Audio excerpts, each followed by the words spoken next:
Dun, dun, dun, dun. Hello, everybody. Thank you for tuning in with another episode with the Comic Menu with your co-host Dell, me, Culinary Comics.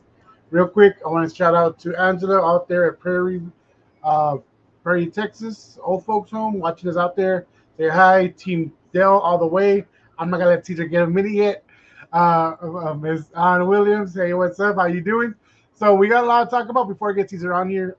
We have a lot to talk about. We plan to have a bracket, and you know what's funny? How we were just talking about Ish always shows up a little late, like just in time, in the nick of time. I see him in the background, just come out of nowhere. I see you. I see you. I see you, Ish.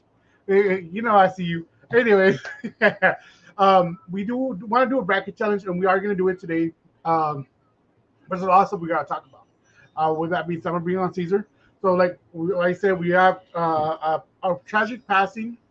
You know, we got some some stuff that happens at cons we need to discuss.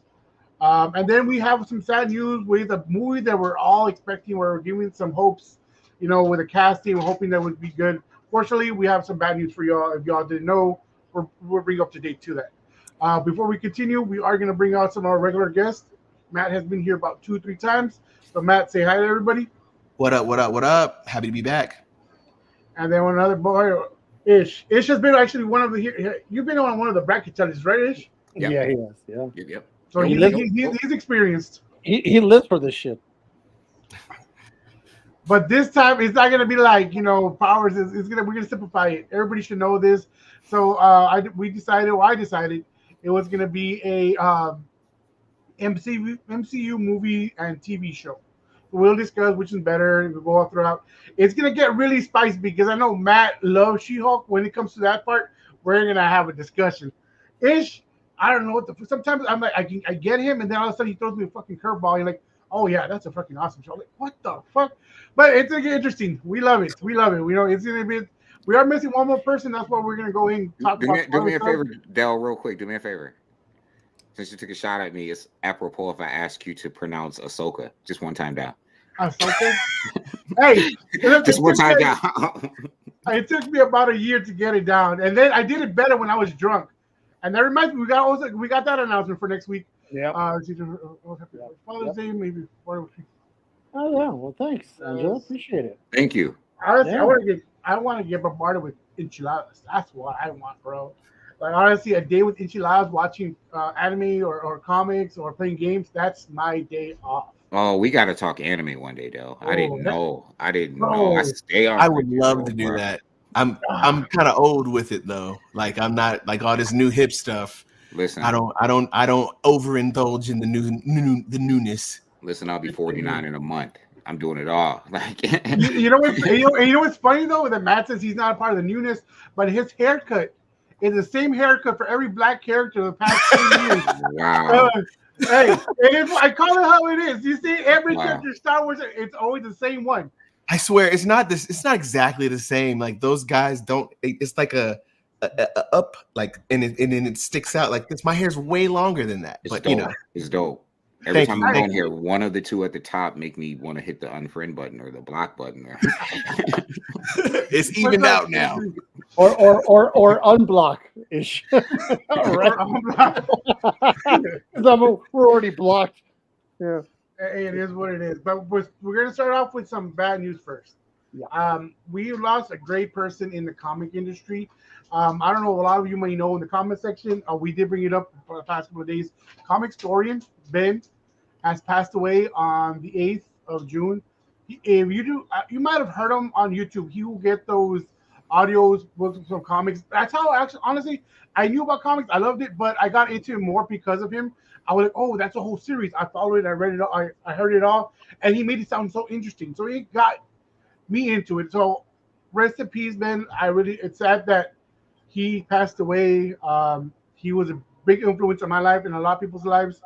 I hope his family can, get over. Like I want to get over this. Hopefully they can, continue his channel. Honestly, because it's something people look forward to. Even though he's not here, I know they said they are. So I'm really looking forward to continue to see what they do with it. Before I continue with anything else, I want to see if Ish, do you have anything to say real quick, and then we'll go with Matt, and then Caesar, you end it off. I don't have anything to say, but he got what was coming to him. Rest in peace. Comics. Well, yeah. He was a dope dude. I've seen his YouTube videos. When I say he's got what is coming out, I don't mean in a bad way. We all have that. Okay. I know gay I was- man. Yeah, I don't mean yeah. I don't mean it like that. I mean it like inside information here. rest well. He was dope on YouTube. He was. And somebody said to me the other day when it happened, I was shocked. I was in my car and somebody was like, "Yeah, this guy's like supposed to be a superhero in the comic industry." When they told me it was, I'm like, "Yeah, he is pretty well known and Very you know, prominent. yeah, Very, shout very out to prominent. him. And I have seen him on YouTube. Rest in peace. Rest well. Yeah. Yeah, no, I'd echo the same sentiment. You know, I discovered Comic Storian back when I was following God, I forgot the other guy's name. What's the other guy's name that does it? Comics Explained. Yeah, Comics Explained. Yeah, and I like Comic Storian because it was so much more dramatic. It wasn't just a summary, right? And it felt like you could actually like listen to, you know, those old 1940s and 50s radio shows where they dramatized what was happening. Like in a storyline. It was almost like watching TV before TV was a thing. I felt like that when I would listen to Comic Storian. So yeah, rest in peace. If anyone knows anything about like a GoFundMe or any crowdfunding initiatives that his family might be putting on, or anything that the community might be doing, please put it in the chat, and we'll push that information out. Definitely want to be supportive and come together as a community during this time. So, really dope name. Yeah, really appreciate all of his contributions to the community, selfless contributions too, right? He will be missed. Yeah, it's always it's always sad, and it's always a shame whenever you hear someone pass suddenly or unexpectedly, and they're so young. It's always sad to hear a passing, but let alone when they're still a ripe age. And lately it sounds like we've been losing a few comic podcasters lately. So you know what? It's life, and it's unexpected, and I guess that's why we always say live for the moment, because we all just never know, people. That's the thing we live on. So yeah, man. So let's continue on the way we. I'm pretty sure he would always want to talk about comics and everything else in the world and business. So the next thing we want to talk about, and it's just. Not that I want to continue more. There's a lot to talk about, and we probably will never finish talking, because there's a lot of things I watched through him that are. I love the Justice League, Justice 1 through 5 through him was amazing. But a serious topic we need to bring up, and we wanted to bring up. This past weekend we had Dallas Fan Expo, and not only one but two of our friends, John Boy Myers and David Sanchez, they had one of their sketches stolen from their booth, and it sucks. It's been happening way too much, like way too often. Unfortunately, they had to go by themselves. They usually have somebody with them to keep an eye on that, and the fact that they have to do that itself is kind of like fuck. So this is David Sanchez. So if you guys happen to see this floating around, and hit up David or whatever, but between David's and John Boy's. Now, John Boy's was a sketch, and the funny thing is that somebody made a comment that people are they're thieving things that are going to be easily noticed if you see it in the wild. I was just thinking somebody had to steal those for their personal. Like, there you go. Now look at that. So if you guys happen to see this on eBay or at a LCS in Dallas, it's most likely the one that was stolen. What's crazy is somebody will buy it. Well, here's the crazy thing. This is even the wilder thing to me, right? How much is that gonna go for? Is it worth stealing? Right. You know what I mean? Like in the big scheme of things, if you're gonna go through the effort of stealing something, like, not that I'm condoning it at all, but I mean, it should probably be worth more than a couple $100s, right? Not like Not like, hey, I went through all this effort and risk all these things, and I might make a couple $100 on it if I don't get exposed and aired out by the entire community, and then be shunned and not be able to participate at all. It's just not worth it at the end of the day. Right? Is it worth that? Yes. Is it worth being shunned, being known, being talked about, being that guy for the next couple months?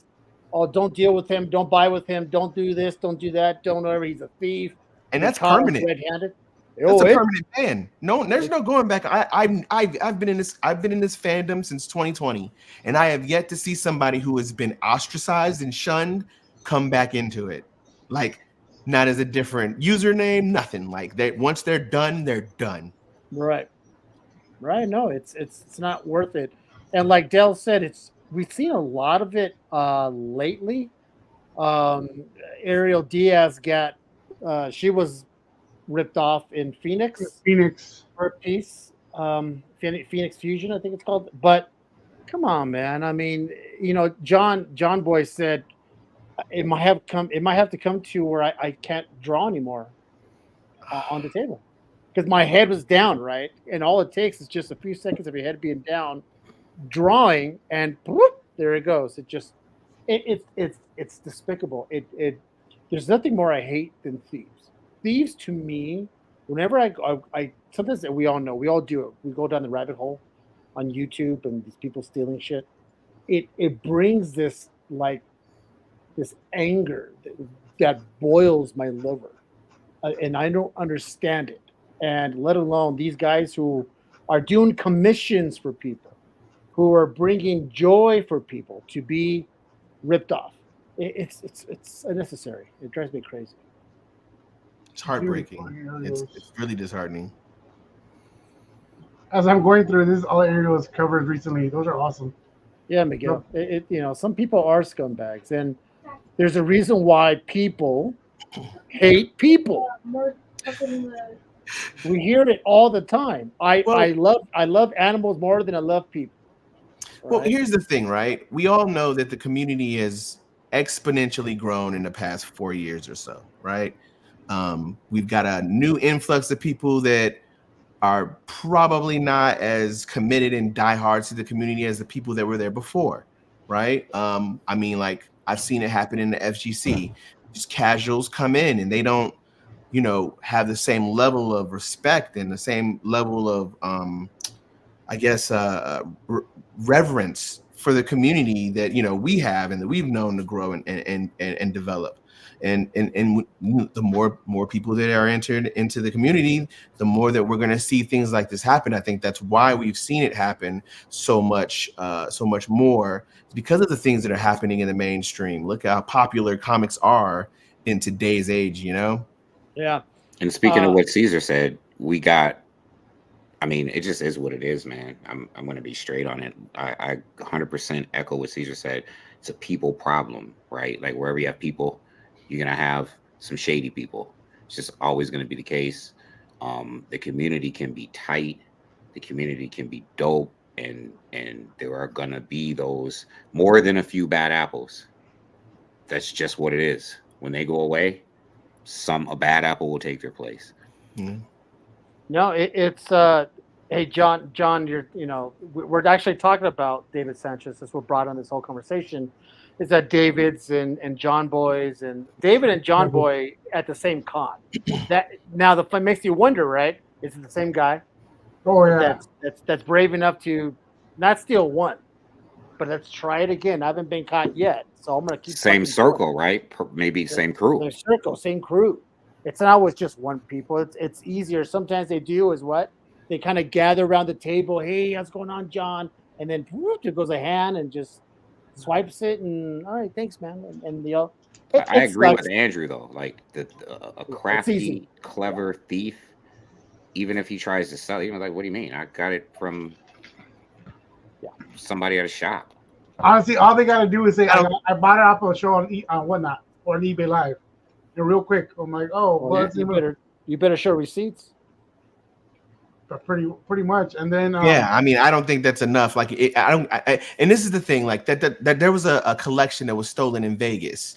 I know you guys heard about it. It was Miss Massive. Williams, and she was a widower, and her husband left his books as an inheritance to his son, a ton of golden age books, right? And I see this and I'm thinking to myself, I can't wait till the community nails this guy, because no one's gonna be like, and then I said, well, not no one. Someone's going to be a scumbag and see it as an opportunity to come up, but the vast majority, right? Not the scumbag minority. They're going to blow the whistle and they're going to call it out, because I mean, like, again, we're talking about things that are easily identifiable. You don't just see these random golden age books out in the wild on sale on, and where's he going to take them to? You know what I mean? Like, every comic book shop in Las Vegas is well ingrained within this community. You know what I mean? Like, so it's you can tell that the people that are doing these things are they're probably not as invested in the community or as invested in the fandom as, like, someone beyond being a casual. Listen, man, 100%. people with money still have Holocaust art. They still got art from Iraq, and they're not giving it up. And it's going to sit in the vault, and it's going to be passed on for generations. It can be done. Especially when you're talking about people for money, with Golden Age collection, people with money not from the community, man, I don't care if you throw Action Comics on a table. It's an investment. You're gonna buy it. It's gonna go in some offshore airport where you don't got to pay taxes, in a safe in an offshore where you don't got to pay taxes on that stuff. And I just wanted to say really quick, it's easy to say show proof. I bought things with cash 2 years ago. I don't have proof for that. Yeah, true. I bought it 2 years ago. I mean, but it's be different if somebody's been selling moderns for like the past year, and all of a sudden they have a stack of Golden Age they want to sell. Like, where did you come up from that one? Like, it's kind of suspicious. Or somebody who doesn't even have a lot of comics, right? Who's not even big into it, and they just suddenly starting them. They're going to go to comic book shops and try to move this bulk, collection that they acquired, right? But like, you know what they're gonna say? Oh, my grandfather passed last week, and my grandmother gave me all his books from the attic. Yeah, I can't speak for everyone, but I know that if I had the opportunity to buy a book that I was known and was known to be suspected to be stolen, I'm not buying it, and I'm probably going to do my best to help get this person brought to justice. It's about character, right? I'm saying, same way. Well, listen, the funny thing is, it's just what repeating what Andrew says, and we've been saying this since the beginning of time. Just honestly, just obviously, when it comes to this, you're going to buy from people that you trust and all that, because if some random dude came up to me and said, hey, who I've never met before, said, I got this cool John Boy for $150, I'll be like, yeah, let me get your information. I'll send you the stuff. That's when it's like, come on, man. Now, like, goes back, it's a full circle. It goes back to what Matt said. Now you're going to get ostracized and get your ass beat. But in the world of Facebook and Instagram and everything else, what do? They just shut down and reopen a different account at another time. And that's how they get away. We still got to do our part, right? We have shared out. You see a post saying they stole this, stole that. Share it out. Somebody hopefully will catch a glimpse of what happened so they can, help out. How do you know this stuff is stolen? That's the whole thing. The only time you do know, Sam, is when guys like John Boy or David or anyone says, hey, keep an eye out. My shit was stolen. Or someone says, hey, they stole boxes of Golden Age from my comic book store, or they broke in at night. Here's the video.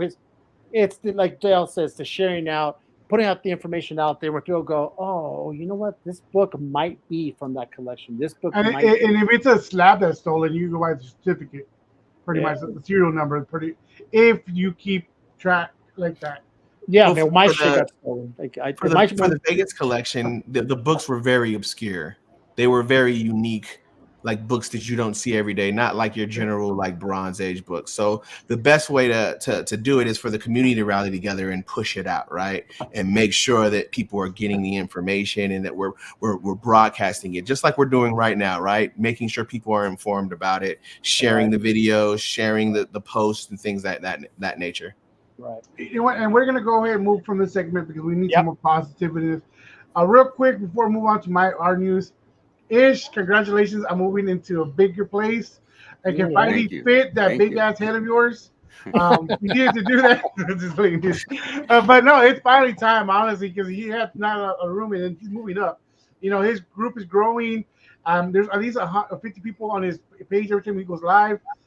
You know, he has followers. They know what he got. Yeah. Like he said, he is the Robin Hood of the unfair market. market. See, I got it.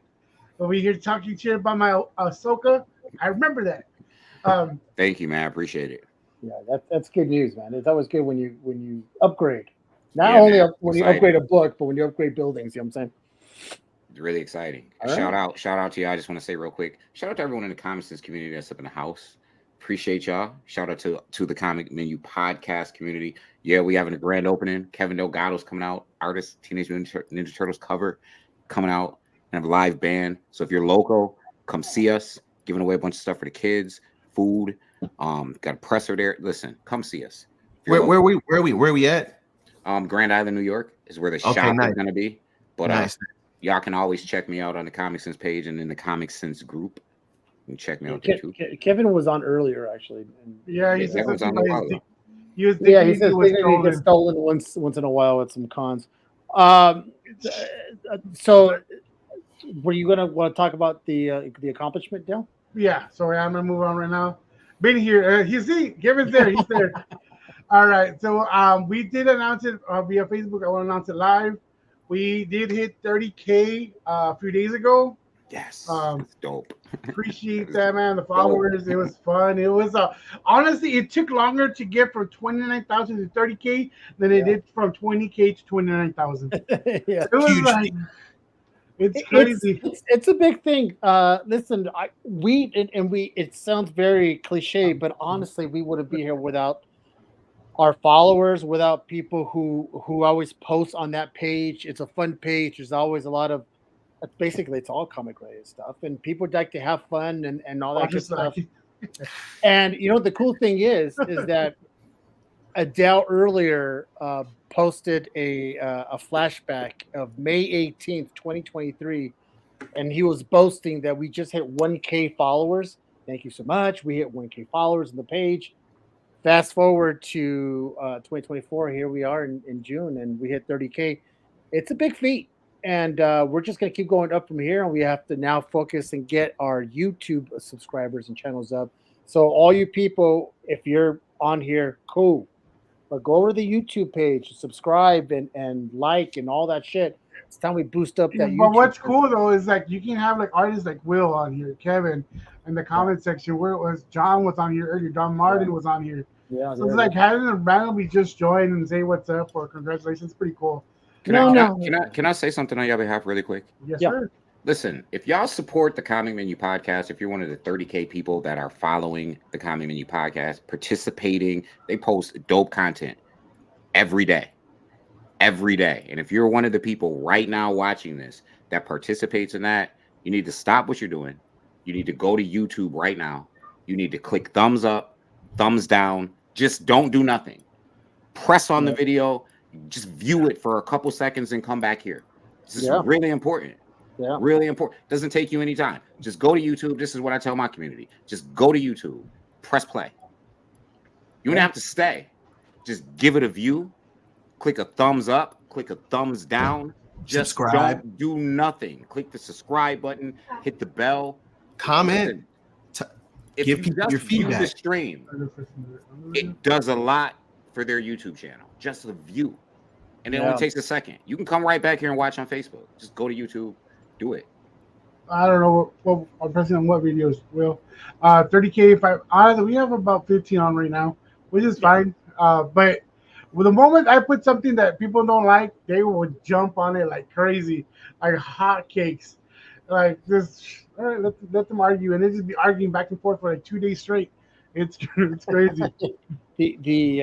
So thank you everyone for doing that, and here's to 50K. You know, that's our next big go is to hit the 50, and then we're gonna I don't know, maybe we'll do a giveaway. So I wanted to put some positive before we go to the last negative thing.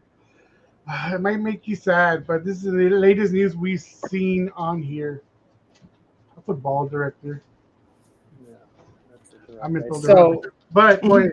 Caesar. bald. Fucking Hey, dead. hey, I didn't know that. Blast day. There he is. So it was just announced today that Blade lost their other director, Jan Demang or Demange. I tell you one, it's almost as if this Blade movie is cursed. They just can't trust me. They're gonna lose. You know, I've been hearing rumblings that What is that? Ali. Well, that's one of those ads. Oh Well, my the- God! This is They an had, ad. they had a director from Lovecraft Country, and they blew it. Yeah. Oh my God! I can't believe they blew that. Lovecraft Yeah. Country is pretty great. It was that was great. amazing. Pretty That's great. pretty good. Wow. And the fact that now They they're made thinking, Jeremy Smollett dope. and now that what's his face is thinking about leaving. We're hearing rumors that Blade himself is going to be leaving. It's like, all right, man. Blade You know himself. what? Blade, Mr. Blade himself. So the question is this movie ever gonna fucking be made in my Here's the life? question: do we really? Who asked for? I the love Blade you. movie? I was just about to say, do we Who need a asked Blade for, who movie? asked for Blade movie? Yo, I didn't ask. yo. They What want. is the plan? Are they gonna do a whole Marvel MonsterVerse? I feel Like- like Marvel is doing it because they're trying to find something that's gonna get the attention of the people. They're assuming that Blade can bring them back up from what they're at right now, which I doubt. Blade, I don't think at this point. I feel like Spawn has a better chance of being made than Blade is, because you're losing. Like, what are we missing from Spawn? Really, everybody wants to do it already. It's just waiting on the main. I don't want to say his name. A because- budget. Well, yeah, because didn't they lock down Jamie Foxx? He's interested, but they need a Okay. budget. They need someone to say, "I'm going to finance this film." Well, I mean, here's the thing: the risk is that who's gonna budget it at the level that Todd wants it budgeted, right?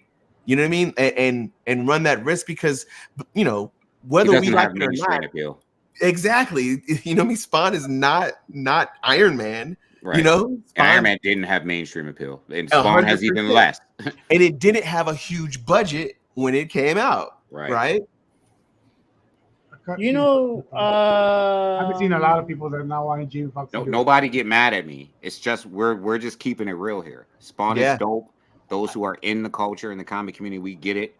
But outside of the community, Spawn does not have mainstream. Yeah. appeal. Spawn doesn't have legs. It, So it here's the just thing. doesn't have legs. Just share it. I think that was The Boys as popular as Spawn. No, The Boys was more popular than Spawn, or less popular? popular. But the boys No, went it's less to, popular. went to Now streaming. look how they service. did it though. They put it on Amazon Prime. They made it a TV show. Maybe Todd should follow that format. Maybe not go the Hollywood theater route, right? Do something a little less risky. You can do a high production value and stream it, 100%. You can do Or a like a very high Netflix. production. You can do a high production on Amazon, Oh, yeah. Netflix, Hulu, whatever it is. You can drop major change and Mhm. have, because people Look at are. The Witcher. This is the thing. Look at The Witcher. This is what it is. People are. I in my belief, less people are going to the movies, right? They just are. So you might as well put it streaming to start with, and fucking let them stream it. Drop a lot of money in it. Get your great A actors. Make it phenomenal. Now we're talking potential of a number 2, maybe a number 3. You know, whatever it is. I But think the you know, Disney Plus model, like you're talking about, is a good way to do that. Have several TV shows like they did with the Star Wars, with the Star Wars shows, and then lead that up into a big movie, right? Because basically, then your streaming shows become promotion for the movie, and it's promoted over all this time now. but Blade. No, going back to Blade. No one's really requesting another Blade movie because we all liked the original Blade movie. I'm not a fan of number 2. We though like I like one of them. 3. I like, like 3 3? better. I like 3 better than 2. I was a big fan of the wrestling moves and the fucking shadows. I wasn't a big fan. I've never seen a Blade movie. Might as well watch. Hold on. You son of a bitch. Ish, if you give me Listen, give I me- wanna unfriend 2 people right now. Is there a block button? Can I? If I Hold was on. in control, If I would you be dropping gave- people to if the you bottom for gave me timeout. shit, I got you. you We got one of them.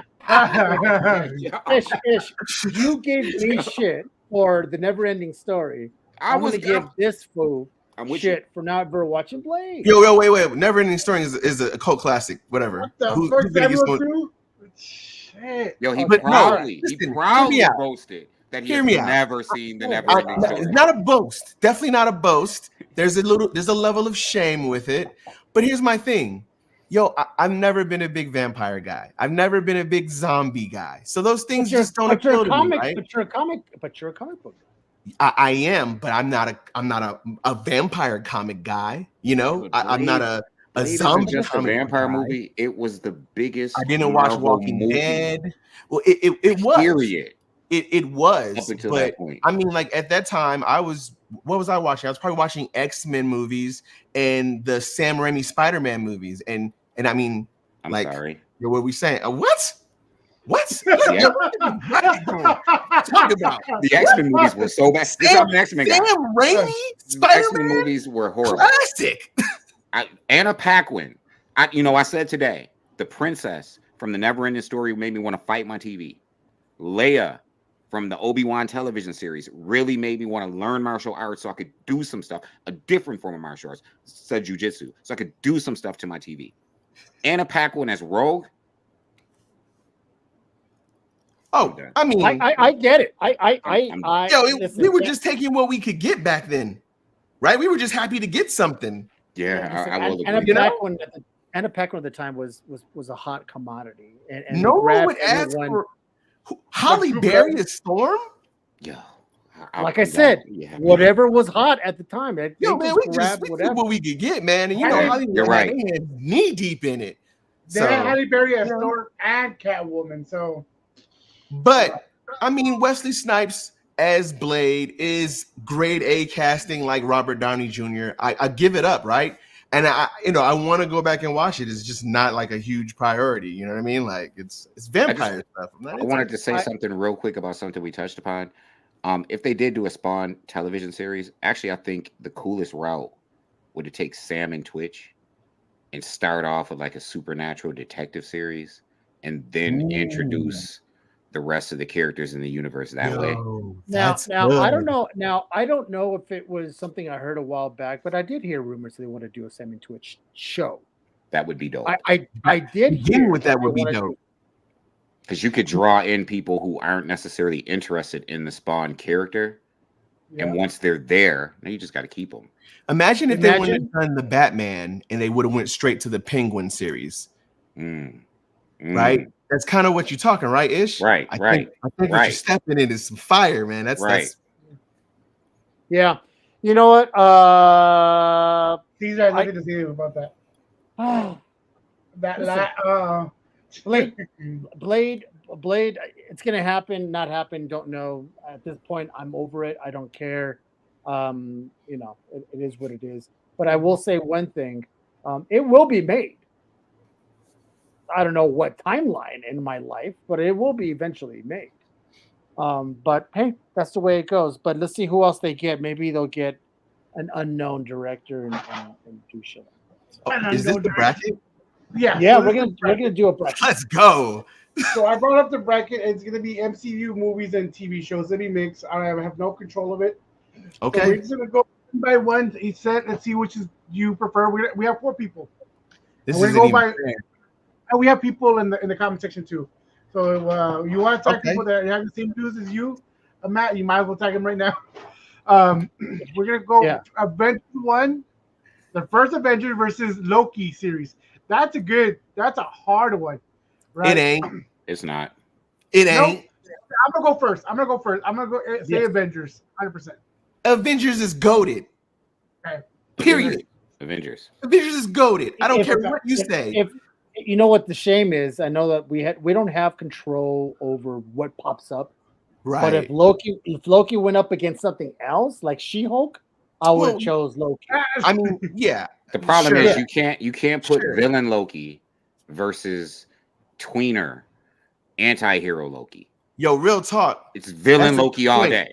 Yo, Loki in Avengers smokes Loki and Loki. Yeah, it's villain Loki. Oh, yeah. No. That's why we fell in love with Loki. Tom Hiddleston was the show stealer in Avengers. Yeah. He has no conscience. He has no conscience in Avengers. All right, so Avengers it is, guys. That's Unanimous clean decision. sweep. It's Avengers.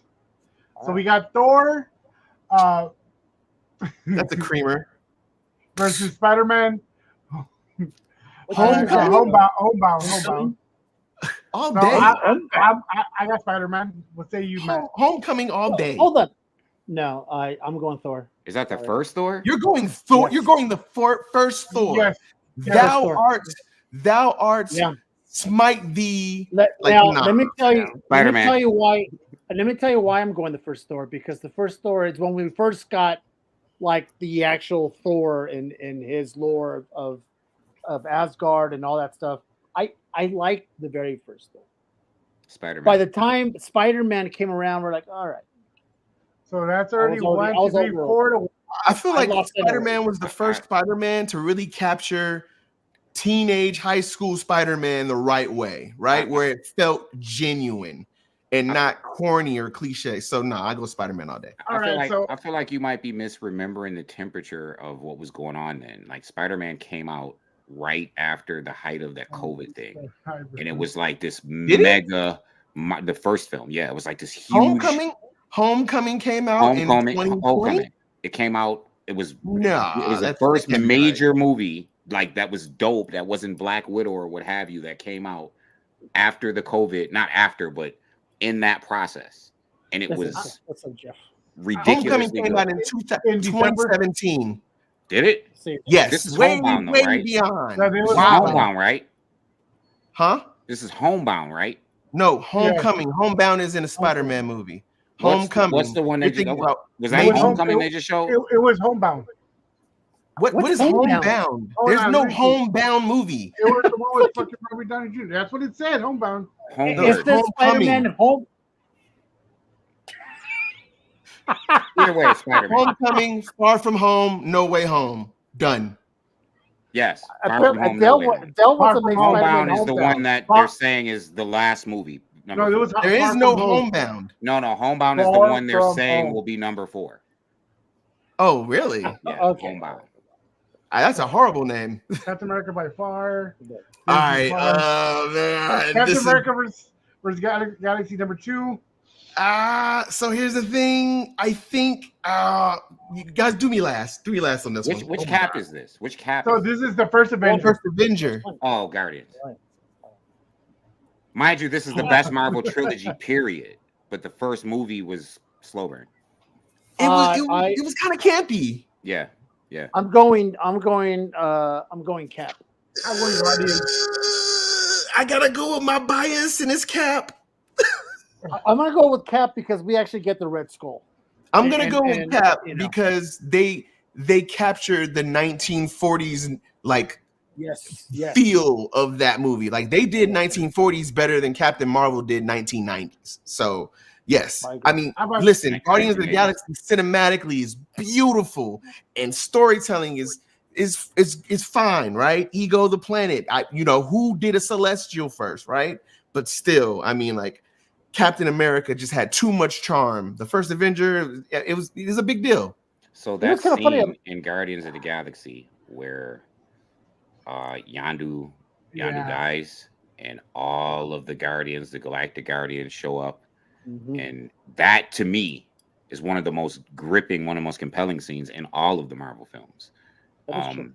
He's not wrong. That puts it up. No, it did something to me. That's a Mary Poppins line, right? Yeah. Yeah. But you know what? This is the thing though, is that there's tons of people out there who did not like Ego and Kurt Russell and that whole thing. I believe it. It was acquired taste. It was sort of I love me some Guardians too, but at this point we got the first, and like I said, I love me the Red Skull. I like the whole 1940s time period piece they did. So I'm gonna go Cap. So if I'm being honest, I've watched First Avenger more times than I've watched Guardians of the Galaxy 2. So me too, because I just think it's one of the greatest hero trilogies ever. Captain America won it. Yeah. Yep. Pretty easy. Shang-Chi versus Iron Man. This is not fair. Which Iron Man? One? It's the first one. Yeah, the first Goated. one. Yeah, you can see Terrence Howard. goated. Yo, I'm Iron Man. I can't even debate it. I went back and visited Iron Man. Yo, that's a great movie. I remember my theater experience. I still remember my theater experience in Iron Man. Like Shang-Chi was cool. It was a good movie. But man, I remember popping a chub watching the trailer. Oh my god, you're popping a chub watching the trailer. All right, I popped a tall boy when I first watched the trailer for Iron Man, especially the part where he goes straight up. Listen, it's on the part with the jets where he goes to be. I mean, when I first saw that, I was like, oh, this is the shit. So I'm team Iron Man. So for me, I'm biased. I take Shang-Chi's sister in that film over 90% of the characters introduced in the MCU. I think she's so dope. But Iron Man started it, man. It's the one that launched the MCU. So I got to go with Iron Man just for that. They did it so well and on a shitty budget, and you would never know. And I mean, Jon Favreau just showed his ass with that movie, right? Man. Yeah. It's Iron Man. Oh, even though there we go. So the Prairie Meadows, they're going 12 Iron Man compared to 7 Shang-Chi's. Yeah, good thing for the old nursing home there, man. They know what's up. They know what's up. So Dell, did you disappear? I don't have control of this thing. He's just invisible right now. Yeah. Well, I tell you what, Shang-Chi is better. It's a better movie than you think. There's a lot of people who don't like it. Oh, they're nuts. Shang-Chi's a great movie. I enjoyed it very much. Remember all the spec? Oh, they got Fin Fang Foom.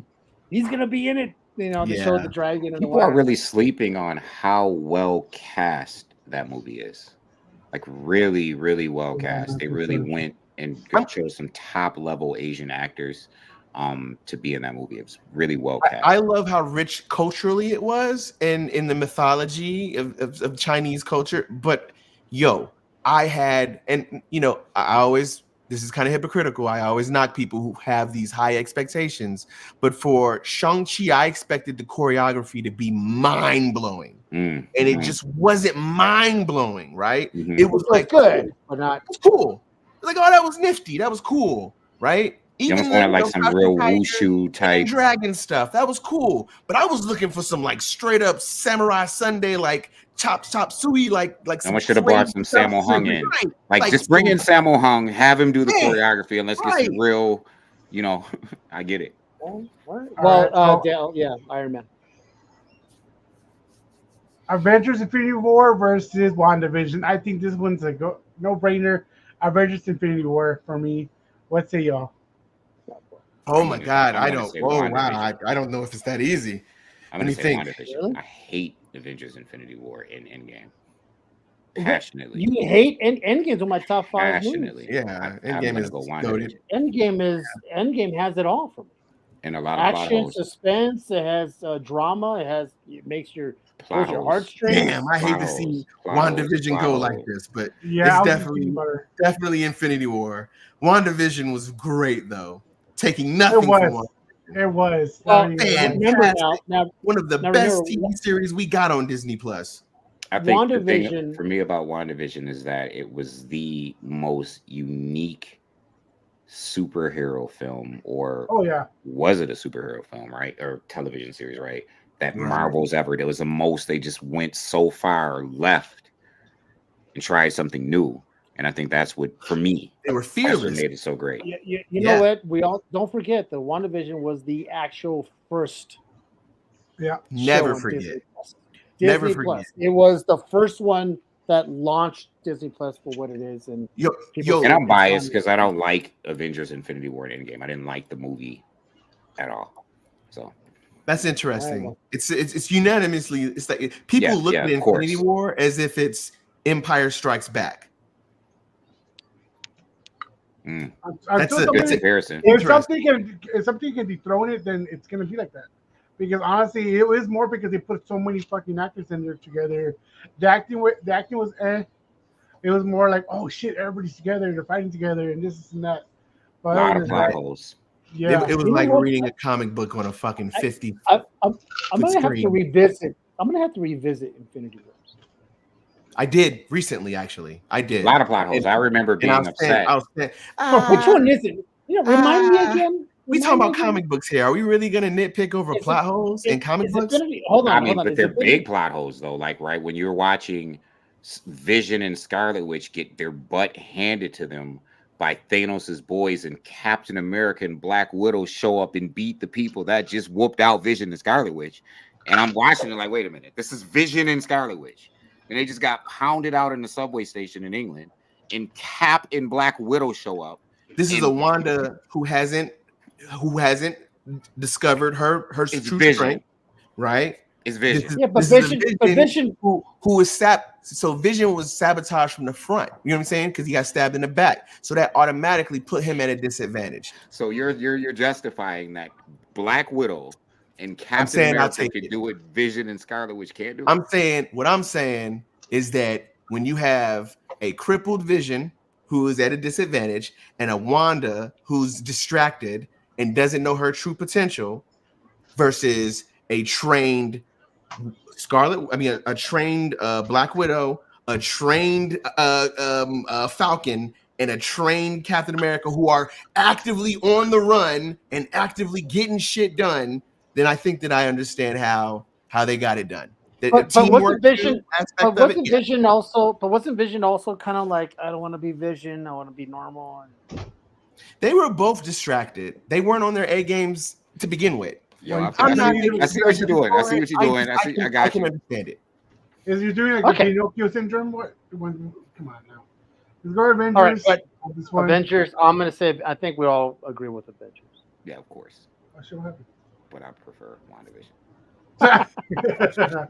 Okay. Oh. Thor Ragnarok versus Doctor yeah, Strange. yeah. Multiverse of Madness. No, hands down, Ragnarok was in my top 5. Also, top 10 comic movies of all time. So I Ragnarok. wouldn't go that far. It is Ragnarok 100%. Gave us monkey dumb Hulk.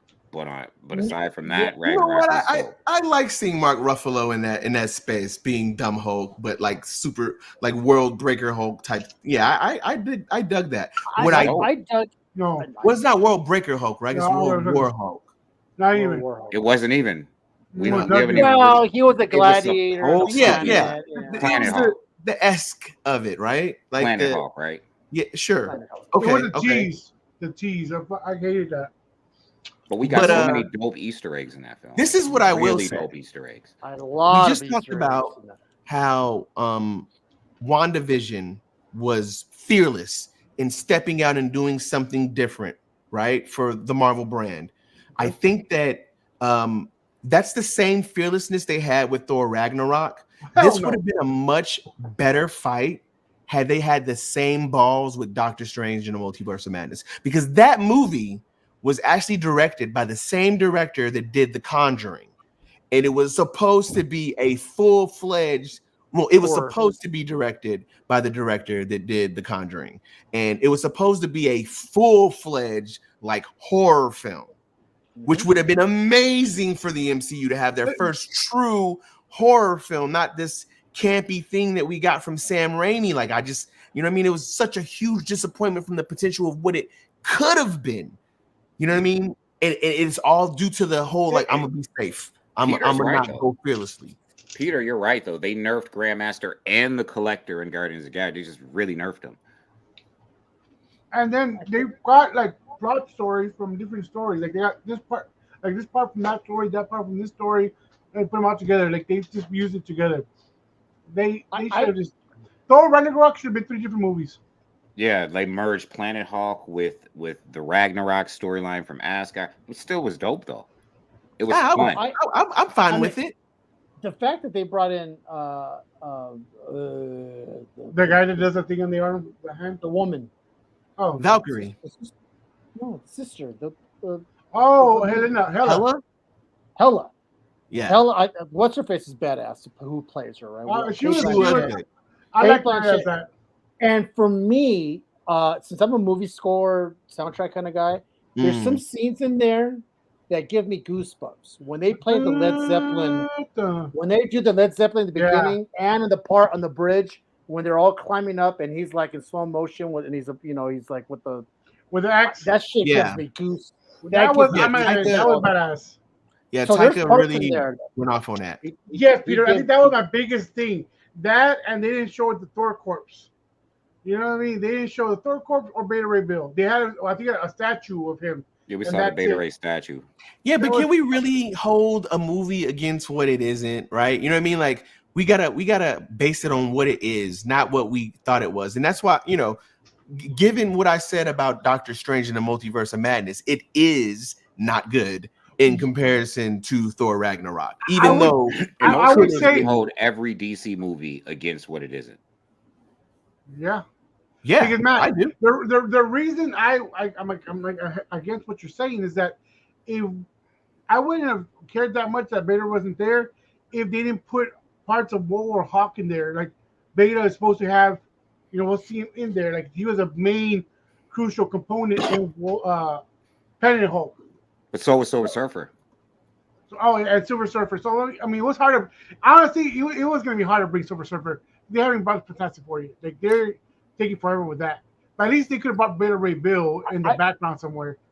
I'll say one thing. I didn't hate the Multiverse of Madness. I didn't think it was what it could have been. Let's just put it that way. So what I are we came going really with here? close to hating it. I don't know. I think the majority Me is too. Thor, right? So Yeah. we're all Thor here. Okay. Yeah, and Like the comment section. I don't want to see my two superhero people fight it out with music notes. I'm not thrilled at the idea of seeing Doctor Strange in zombie form save the day. Well, Like it was just like what's happening here? I might have to watch that again just to kind of.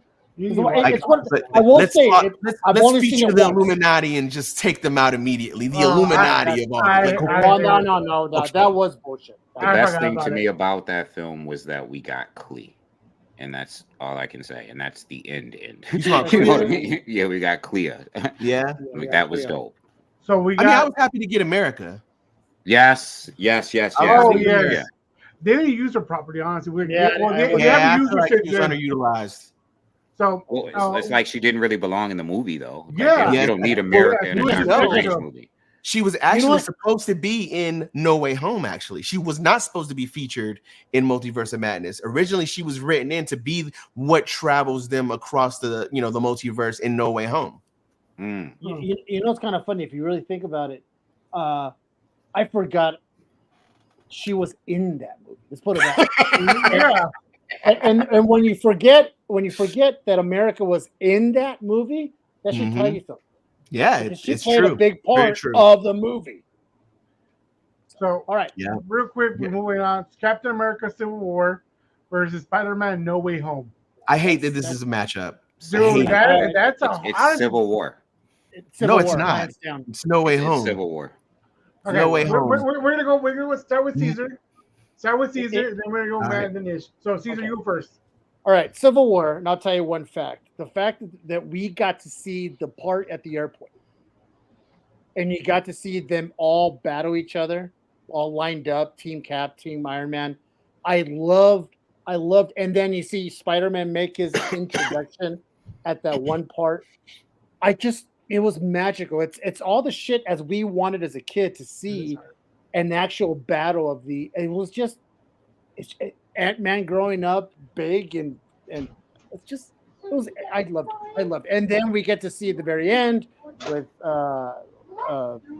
Black Panther and we'll take care of him. I loved it. Spider-Man the second I wasn't too good on the jokes. The jokey stuff on Spider-Man, I was like, oh, it's kind of whiny. I didn't like it. So So, for me, I was impacted by the actual event Civil War in the mid to early 2000s. So you got to keep in mind this movie was Infinity War and Endgame before Infinity War and Endgame. We got to see so many characters in the MCU in one film for the first time. And then we got new characters. We got Spider-Man. Remember, we didn't know if it was. Remember, it was during that war between Sony and Disney. What was going to go on with Spider-Man? So we got the surprise of Spider-Man popping up. We got Ant-Man. We got everybody that they had put on screen that had their own movie or what have you that matter, with the exception of Guardians of the Galaxies in this movie. This is this was their test for an Endgame or for an Infinity War, and it was dope, like really dope. I love the Spider-Man films. Civil War. The way I also see it, which would I, if you put these two in front of me, which movie would I want to go see first before I see the other one? Okay, so Is it on me? yeah, So listen, I'm not taking anything from what you guys said. I mean, I literally watched splash pages happen on the screen from Civil War, right? Introduction to Black Panther, huge for me, right? And it was a brilliantly executed introduction to Black Panther, right? I do feel like the introduction of Peter Parker was kind of like almost felt like it was just thrown in last minute because they got the rights things figured out, right? And they were trying to capitalize off of it. Fine, I'll take that for what it is. But as a full movie, when we look at the stakes and the gravity of everything that came from Civil War, it was cool and it was awesome that they were able to accomplish what the last time had been accomplished was Avengers, right? Avengers took a bunch of A-list actors, or well, I don't know if they're really A-list actors, but took a bunch of actors and had all these storylines of all these characters weaved together, and it worked. And they were able to kind of do it the same with Civil War and a Captain America movie. Civil War was a huge event, and it was far, far, far too marginalized and minimized in Captain America Civil War for me, right? I agree. The stakes were not there. The storyline and the plot of the villain Zemo, it was very empty and it felt mid. Spider-Man No Way Home is literally the for me the apex of Spider-Man movies, right? It's a love letter to everyone who loved the Amazing Spider-Man. It's a love letter to the people that stayed faithful through the Raimi trilogy. It had all these, and it was a well-written story. It wasn't corny. It wasn't campy. Doctor Strange's involvement in it felt, I mean, we got Spider-Man versus Doctor Strange, and it was like, it felt genuine. And the ending, the gravity of the ending, you know, the emotion that the movie was able to convey. I laughed, I cried, I was on the edge of my seat. You know, it brought memes to life. For me, Spider-Man No Way Home might be top 5 Marvel MCU movies of all time. So absolutely No Way Home. so that's 2-1. I'm gonna go with Spider-Man 2. This nostalgia hit a lot more for me for Spider-Man. So we're 2-2. But in the comment section, we have Civil War, and Civil War. So we have 3, that's 5 for Civil War, 2 for Spider-Man. And the majority has it. Civil War wins it. What was great about Spider-Man 2, in echoing the same sentiments I said about Civil War, is that Spider-Man tied the Netflix universe into the Marvel universe with Daredevil. Bringing in Daredevil, obviously. I missed that. You're right. Leaving in a piece of the symbiote from the Sony universe in the MCU universe. So Spider-Man did do that, and it was a great movie as well. It was such a great movie. I feel like this one should be a lot easier. I'm going first. Ant-Man was number 1 for me. So let's go with Ish next. I can't do this, man. I can't. Both of these movies. This is Iron Man 3. Yeah. 2, 3. Yeah. And Ant-Man 1. Yeah. Yes. Why? Why would you do this to me? These are horrible films. These are like 2 of the worst Marvel movies ever made, and I have to go with Ant-Man. Ant-Man's not that bad. Ant-Man's not. There's a ton of movies worse than Ant-Man. It's in Marvel from the MCU? I can name 5. Yeah, I can name 5. Worse than Ant-Man. Worse than Ant-Man. One of them is going to be an Ant-Man movie. No, you can name 5. One is going to be an Ant-Man movie. Iron Man 3. It's probably going to be Quantumania. Iron Man 3. Iron Man 3 is bad. Iron Man 3 is that's Thor: The Dark World. Thor: The Dark World is bad. And I would put Ant-Man. I would put up Thor: Love and Thunder. Okay. Yeah, I'm with you. I would watch Ant-Man over Multiverse of Madness. So Ant-Man has to be in the top 5 worst Marvel movies. No. It just has to be. No, I don't think it's top 5 worst. Okay. Well, I'm going to pick Ant-Man over Iron Man 3. It's a good, strong B- movie. It's a good introduction to Ant-Man. That's what it was. It was fun. Everybody is Ant-Man. It was pretty easy. I'm going to move on for this one. Yeah. All right. So we're gonna go. Okay, Avengers We versus just- Spider-Man. How we get here already? It's Because other already- movies we ain't even Already one addressed yet. bracket. No, So no, this is hold the on. left side. This is the left side of the bracket. Left Going side. to We haven't then- done the right side yet. Once we get to semifinals, we're gonna move on to the right side. Yo, shouldn't we go to the other side of the bracket, then work the semis? That's and how the then system is before I mess it up. Works, my man. We have no control over it. Hey, all right. Yeah. All right, that's- so let's go Avengers versus this guy. Homecoming. That's what this one is. Homecoming. Yeah, Avengers. Avengers. All right. I'm with Avengers. After all the stuff that he's talking about Homecoming, he's like, wow. I mean, but it's Avengers. Avengers is goated. The problem for me is that I grew up loving Spider-Man, and Homecoming was like, I felt like I'm watching a Spider-Man movie for the first time. Like That's a really, great that's what I felt analogy, like. yo. You know what I mean? Great analogy. So, Well, Avengers. so Avengers are as Spider-Man-ish. It's. Oh, I'm are you on the gonna go fence? Spider-Man. I'm gonna pick Spider-Man. Really? Oh shit! All right, how about you, Matt? I'm going Avengers. Avengers is just too goated for me. All right, there's too many Avengers in the comment section too, so Avengers should be easier in this I one. mean, think about Avengers, where we saw the very first. All right, No. Where's when we saw the very first Thanos? When was that? Avengers. Avengers. Avengers. Yeah, it's easier. So, Captain America First Avenger versus Iron Man, the first Iron Man. Iron Man. Iron Man. Goated. And you know, Captain America is great. The first Avengers is a great time. It ain't Iron Man though. I just liked Captain America better. Oh, Both great. Both great. I have to just go with what I if I had to pick one to watch right now, Yes. I'm gonna pick Captain America. That's true. I would too, but I think that Iron Man deserves more. I'm biased because I love Captain America as a character more than I love, but I mean like, yo, Robert Downey Jr. put the MCU on his back.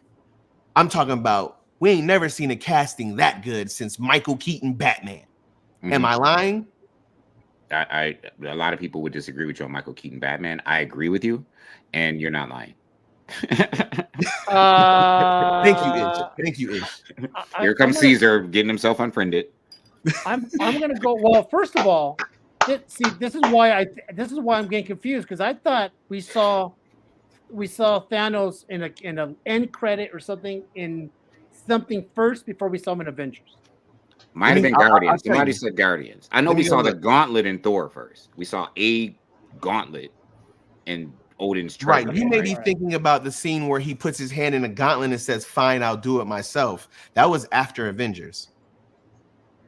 No, what wasn't him like on the chair and all that shit? That was Avengers. that was with Ronin. So that was in the That was in Guardians. Guardians. Yeah. Yeah, but wasn't Guardians after Avengers? It was. Yeah. All right, I don't was. give a fuck. All right, listen. So if I had the choice between these two right now, I'm gonna go with Iron Man, because I remember my first reaction when I saw him wear the suit when he was trying it on, and then he started flying. That was it for me. I mean, I'm gonna go with Iron Man. Same with Iron Man. Oh, so it's tied. So I just looked it up. It's Thanos made his MCU debut in Avengers 2012, in which Damien Portier portrayed the character and was only credited as Man Number One. It was Josh Whedon's idea to include Thanos in the film, as his only instructions from Kevin Feige were that the film's villains should be aliens and the rest was up to Whedon. So we got Josh Whedon to thank for everything that came in the Infinity Saga. That guy. Even the bad stuff. You would Really hold bad. it. So There's no bad in. So wait a minute. So what are we choosing? Iron Man or Iron Man. Captain America? Yeah, Iron Man. Okay, Iron Man. Thor Ragnarok versus Avengers Infinity War. I would assume Infinity War is taking it. What do you say, y'all? No, I'm- I'm still sticking with Ragnarok. Thor? What? I'm Okay. going with Thor. Two Oh Thor. wow, I'm Infinity War. Okay, that's 2 and 2. Okay, we have 3 for Infinity War. Okay, who Infinity else? Wars. 4 So, Infinity War. Modern day Empire Strikes Back. y'all need more backup. Anybody else gonna say Infinity All right, War? people, let us know. Are we going? Because it's up to you guys. Because we're tied. We're deadlocked here in the panel. So I'm gonna give it another minute. So if let's y'all go. don't Let's go. Chat. Infinity War or Thor I think Infinity War is gonna take it. Let me see. Yeah, looks like it's gonna be Infinity War, Infinity War. It looks like it's Infinity It's War. gonna be Infinity War. That's fine. All right, let's go. I'm not gonna fall apart. All right, it's Ant-Man versus Captain America: Civil War. That's Ant-Man. Civil War. That's a It's got to be Ant-Man. Y'all have convinced me. ish, you son of a bitch. Civil War. Civil Yes, War. it's gonna be Civil Everybody, War. okay. Move on real quick on this one. You're convinced. Iron Man versus Avengers. That's a tough one right here. Oof. Avengers. Avengers accomplished more. Okay. And plus, you got Loki and you got real Hulk for the first and only time ever. And this was the first time this had ever been done, where multiple characters and storylines came and culminated into one movie. You know, like this was a monumental movie. The Avengers was the end game of its time. Hulk was going to be Loki's weapon. You know, Then Loki became Hulk's weapon. His toy. His punching bag. So right now we have 7 Avengers. We're gonna move on from that one. Real it quick. is very sad that we never got to see Angry Thor again and Hulk. I mean, it sucks. That's all we want. That's what we liked about Hulk. I mean, we kind of saw him in Ragnarok, right? That was him. And wait. You guys are discounting a whole movie. We had Angry Hulk in Age of Ultron. Yeah, Oh, but I that forgot movie about was that. horrible. Now everybody. You had Thor do people Buster remember? versus Hulk. Horrible. You guys had- throw these words around too lightly. Wait a minute. Iron Man made a suit and he beat the Hulk at the beginning of the movie. It was the Hulk Buster armor. Yeah, I know, and nobody wanted that. Like, Nobody wanted the Hulk Buster? Why would you nerf Hulk? Why would you just beat up Hulk at the beginning of the movie? It wasn't the beginning. It was definitely in the middle. It was really like close to the beginning when he came. With Because it was when they first encountered Ultron. Their first encounter with Ultron. Yeah, but that wasn't in the middle. That was in the beginning. No, that was in the middle. That because was the beginning was them storming the castle. No, the movie opened up with Veronica versus with Iron Man versus Hulk. No, it did not. The movie opened up with them storming the castle after Baron in the snow, right? Right. What are you talking about? You could be right because I am. I don't remember. I don't No. remember that movie, and I'll probably It's a never good watch movie. it again. It's a It's good not a bad- movie. it's not a bad- It's not as great as the other bad. Avenger movies. You know, it gets lost in the sauce, but it's a good movie. It looks like Avengers won this one Yeah. easily. I voted Civil War on that one, by the way, but I'm sure Avengers won. Oh yeah, we had too many in the comment section going for Avengers. I got even with us 4. So Avengers versus Avengers Infinity War. This is the cutoff right here. So anything after this will count. So Avengers or Infinity War. You need to put IW if you're going for Infinity War, and then Avengers by itself if you want to. I gotta tell you, man, I don't know if it's me, but I'm trying to remember Infinity War. What? Thank you, Caesar. Honestly, I'm trying to remember. How are you not traumatized from Infinity War? Infinity War stuck to my ribs. Like there's no reliving the mouth drop moment that happened at the end of Infinity War when Thanos is like, "Yo, you should have gone for the head," and he actually snaps his fingers and makes half of the world's population go through. That was at the end of the movie. That was a jaw drop moment. It wasn't. I mean, I didn't see that coming. You didn't see the snap coming? No. Like everybody who's ever read Infinity War saw the Infinity Gun that saw the snap coming. Like I didn't see it coming. But I was lulled into believing that it was gonna not happen when Thor showed up and slammed his fucking axe in his chest. Man, I when saw the Thor snap break- coming. I was like, "Oh man, they actually pulled it off." And then I didn't see the whole consequences. In the end credit scenes of Avengers. I'm like, oh, there's gonna be a snap. Like as soon as you see Thanos, you know the snap is coming. But you know what though, Ish? I will tell you one thing. Remember, these movies are made for people like me who doesn't read shit. Right? So for someone like me, I was surprised to see the snap because I wasn't I don't know where it was going. For people like you who've read the Infinity Wars and all that, cool. You're already expecting it. You saw it coming because we know there's going to be a trilogy of it. For someone like me, and I'm going to say 80% of me who don't read the stuff, they went with their girlfriends and wives and kids and all that shit. They weren't expecting it. And you're right. Now that I think about it, the snap was cool. Stormbreaker, all that stuff. Now it's coming to me, but it took me a while for me to remember Infinity War and what it led to. I remember Avengers, hands down from the beginning. I can tell you every single scene because it's the Avengers. Well, I'm going for Avengers as well, regular Avengers. I'm going to go with Avengers. Yeah. I'm obviously going to go for Infinity War. For me, So Infinity War had everything that Avengers had and more. Right? You had all these characters combining and coming together in a broader sense. You had even more characters they introduced. The storylines were weaved well. I felt the consequences were there.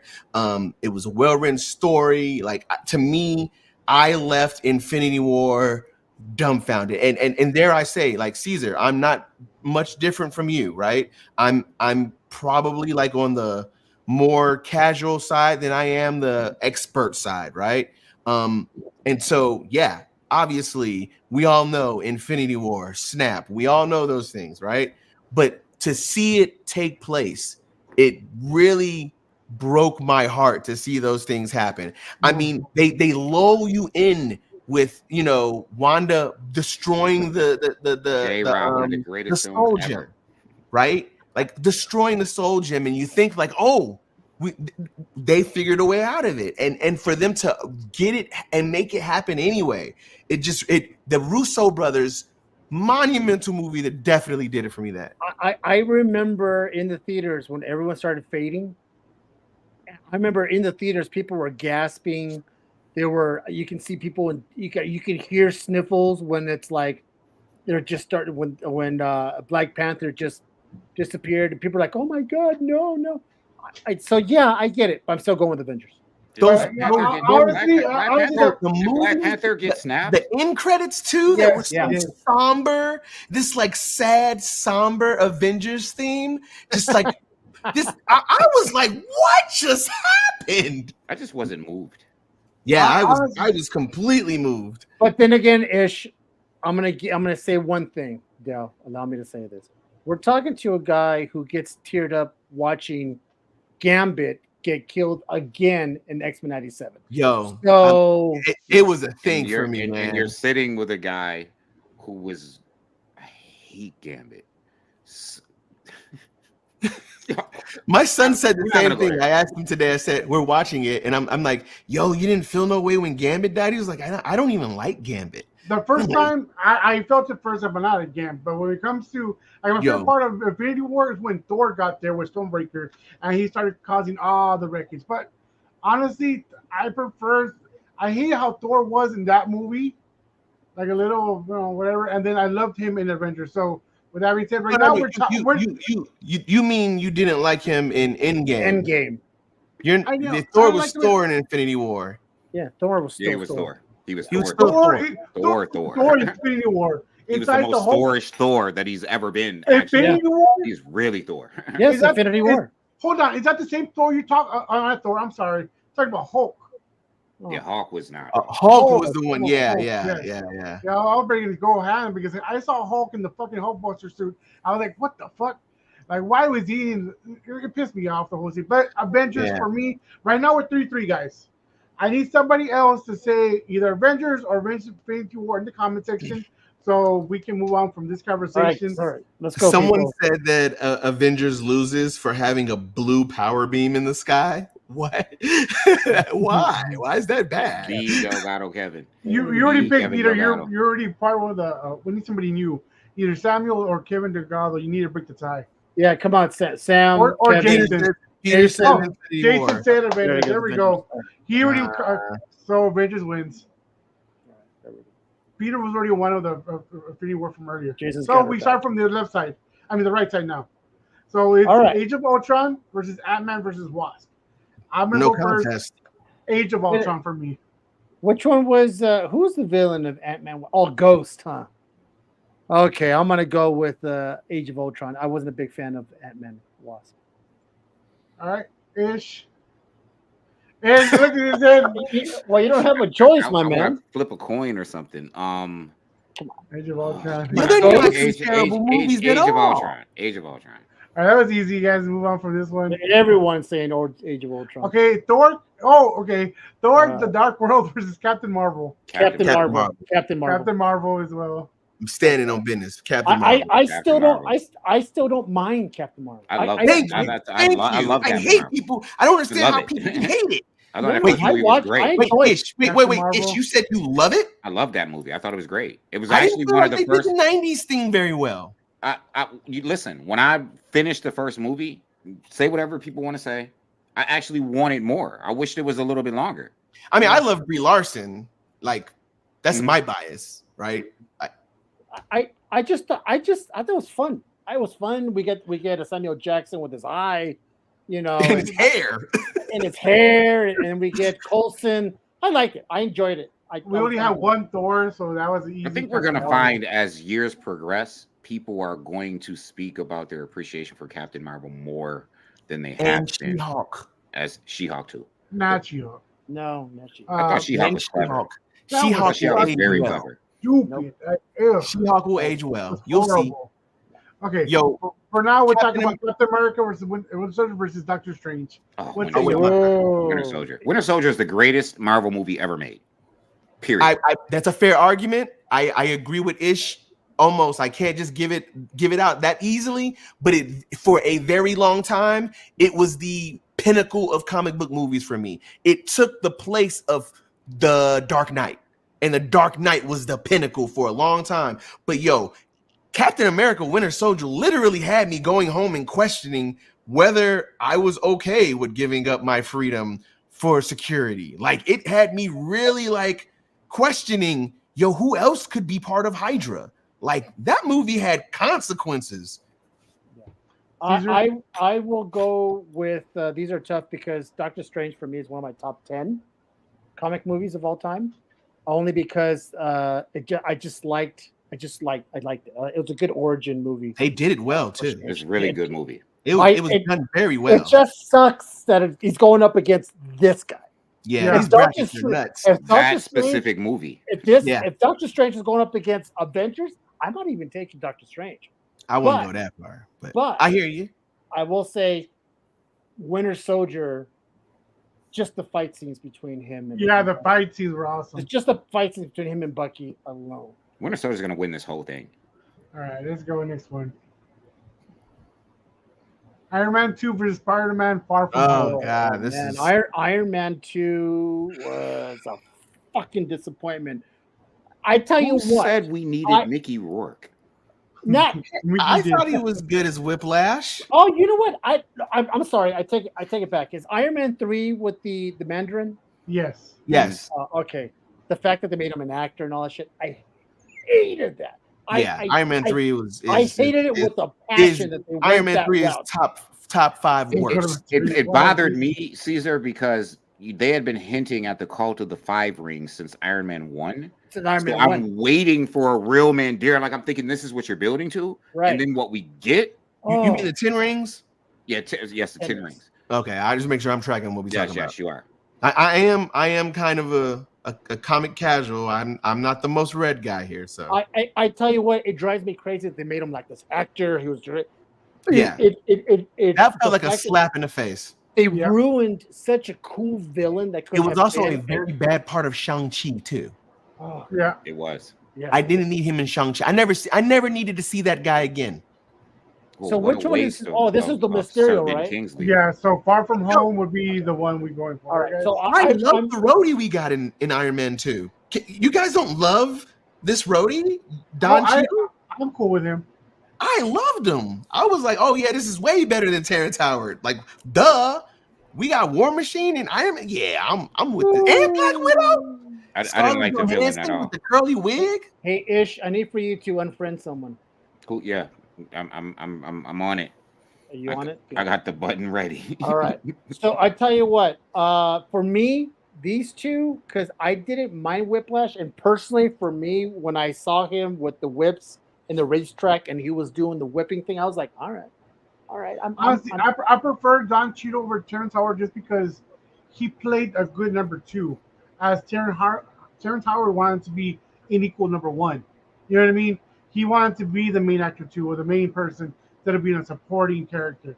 And Don Cheadle did a better. He did a better persona of that. I'm trying to think. I just don't believe Don Cheadle as a superhero, especially when I watch Secret Invasion. What the fuck? I just don't believe him. He doesn't convince me. I'm convinced. To go put on a suit and fight. So as a hold on. retiree, Hold on. Ish, didn't you see him as Captain Planet? You saw him as Captain Planet, didn't you? Caesar, Captain you got a Planet. button. You got a button you can press, Caesar. Is there a button that you can press? Yeah, like that. To me, Don Cheadle was the roadie we should have got from the beginning. I think he's a great actor. I just don't believe him.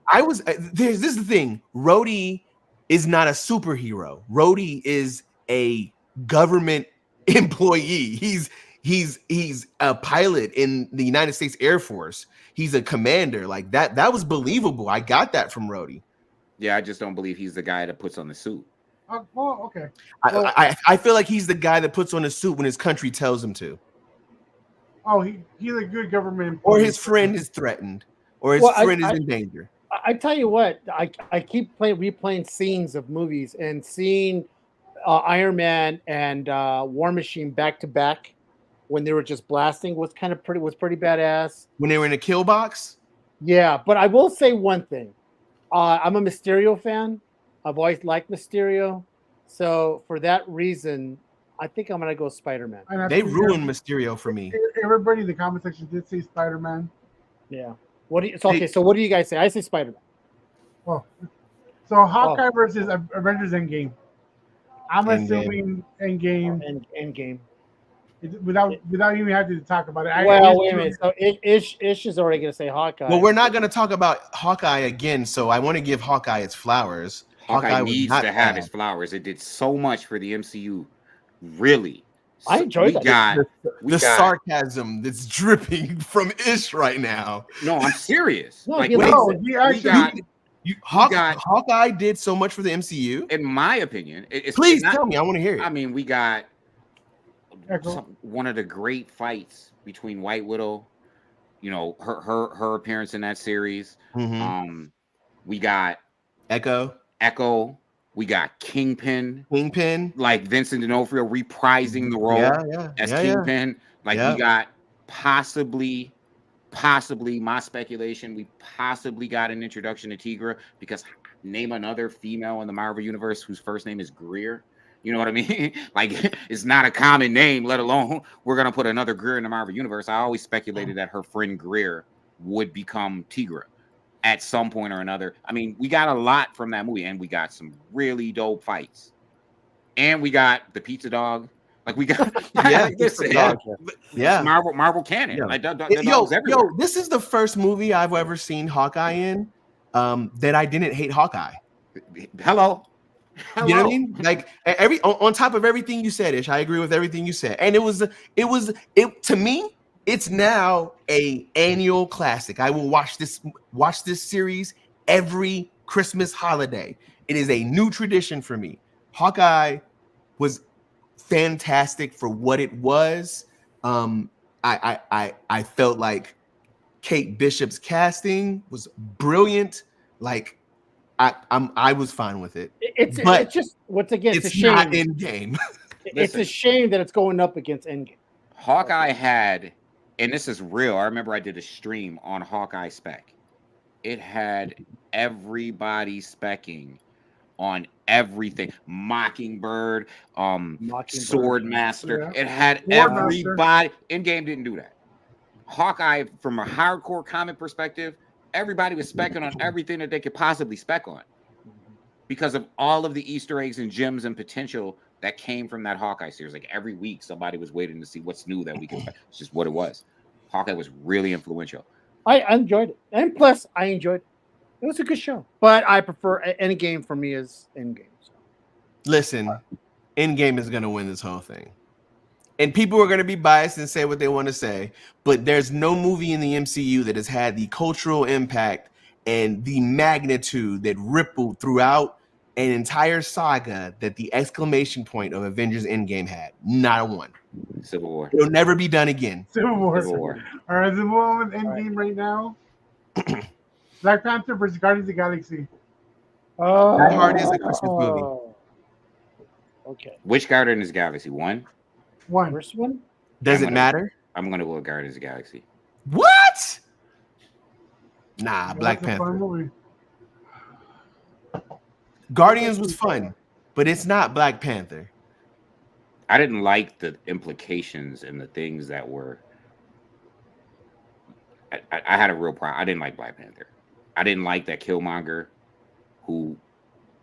There's some issues I had. Like Killmonger just told us, like, yo, I murder and exploit my own people for my own game, and somehow he becomes this iconic character from that movie. I just didn't like that. I didn't like the idea of a Black Panther fighting a Black Panther in their own hood. I didn't like the symbology behind it. I just didn't like it.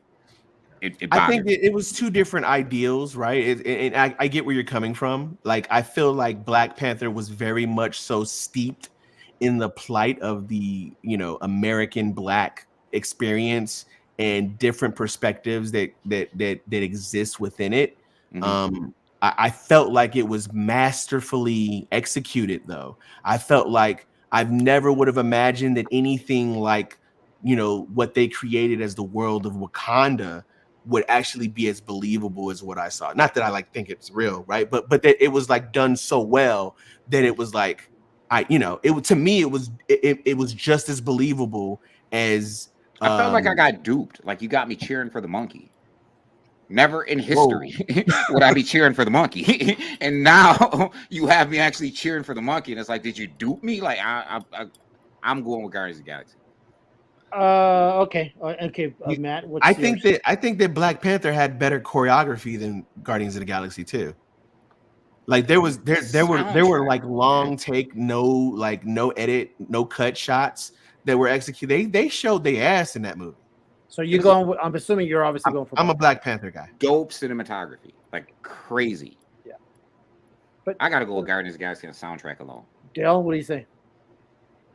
I was just trying to debate with it myself. If you think about it, Guardians brought Guardians, right? If not for this one, we wouldn't be having the other ones. Black Panther, on the other hand, Chad Boseman ruined that character for anyone else. I don't care if Shuri, he's the Black Panther and will never be another Black Panther but him. I prefer M'Baku better, honestly. And in that movie, I prefer M'Baku. I think to really sum it up for me, and it's for me because Black Panther to me has always been equivalent as far as what they represent, until they kind of decided to make them shady. Captain America. So I felt like in that movie, the villains should have been well-defined and clear villains. Like the Red Skull was a clear villain in Captain America. And we didn't get that. It was obscure. I think that's part of the brilliance in Killmonger, though, that it was not as clear cut. It's just like Wen-Wu, right? You have a villain that has a compelling arc that makes you question, is he really the bad guy in this? Can you blame a guy who's had these experiences? You know what I mean? To me, I felt like it was, that's what made Killmonger interesting. That's how he ended up in What If, because he's a fan favorite for that reason. He's not just, he's kind of polaring on both sides. Mm-hmm. I'm gonna go with Guardians of the Galaxy on this one. And we had the same hairstyle. I just had to get that one off. Yeah, I know, 100%, 100%. We have two people for Guardians of the Galaxy and one Black Panther. No, it's to me, it's gonna be Guardians. Just because we get Groot the first time we see Groot, meet adult Groot. Okay, I think we're gonna go Guardians. Can I say this about Guardians? Guardians took a comic book full of a bunch of people I never gave a fuck about and made me care. Nobody ever gave a shit. Nobody. James Gunn literally turned this.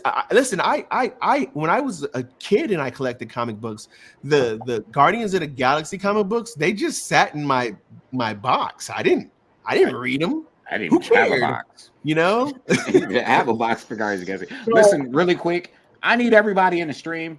Y'all need to go over to the YouTube page. Y'all need to like, thumb up, thumb down, press a button, do something on the Comic Menus YouTube page. Y'all need to go do that. Dale, That's can it. you put the link to it in the chat, please? I'll do that right now. Before we do that, while So I'm doing that's- that, go ahead and answer this question from Kevin. Is this is tough because BP is literally the same exact story as Thor. So can we acknowledge that? That's what Kevin wants to know. No, I don't think so. I think that Black Panther is more Lion King than it is Thor. Well, is there a comparison between Thor 1 and Black Panther 1? What there- is it? is What there- is it? is That there- it created it, that it story-wise. showcased the world, right? And a world that existed. Yeah. I mean, and then I don't think that T'Challa lost his identity like Thor does in Thor 1, right? Thor had to prove he was worthy. That's not what T'Challa went Black through. Panther lost being Black T'Challa Panther died. to he died. Killmonger. Well, no, not in the first film. Yeah, in the first film, he died and was brought back. Remember? Well, yeah, but he actually lost his place as the Black Panther to Killmonger. Lost his throne. Right, but I guess that is an argument for like if you're gonna say that's the same as not being worthy. Two brothers fighting for the throne. I see there's similarities. I get that. I get it. You know, one for They're approval, definitely not brothers in approval that for sense. I get the brothers aspect of it. the father approval, right? I mean, he wants he really loved his father, Black Panther, T'Challa, Mhm. his father, and then Thor loved his father, and I get it. I do get it.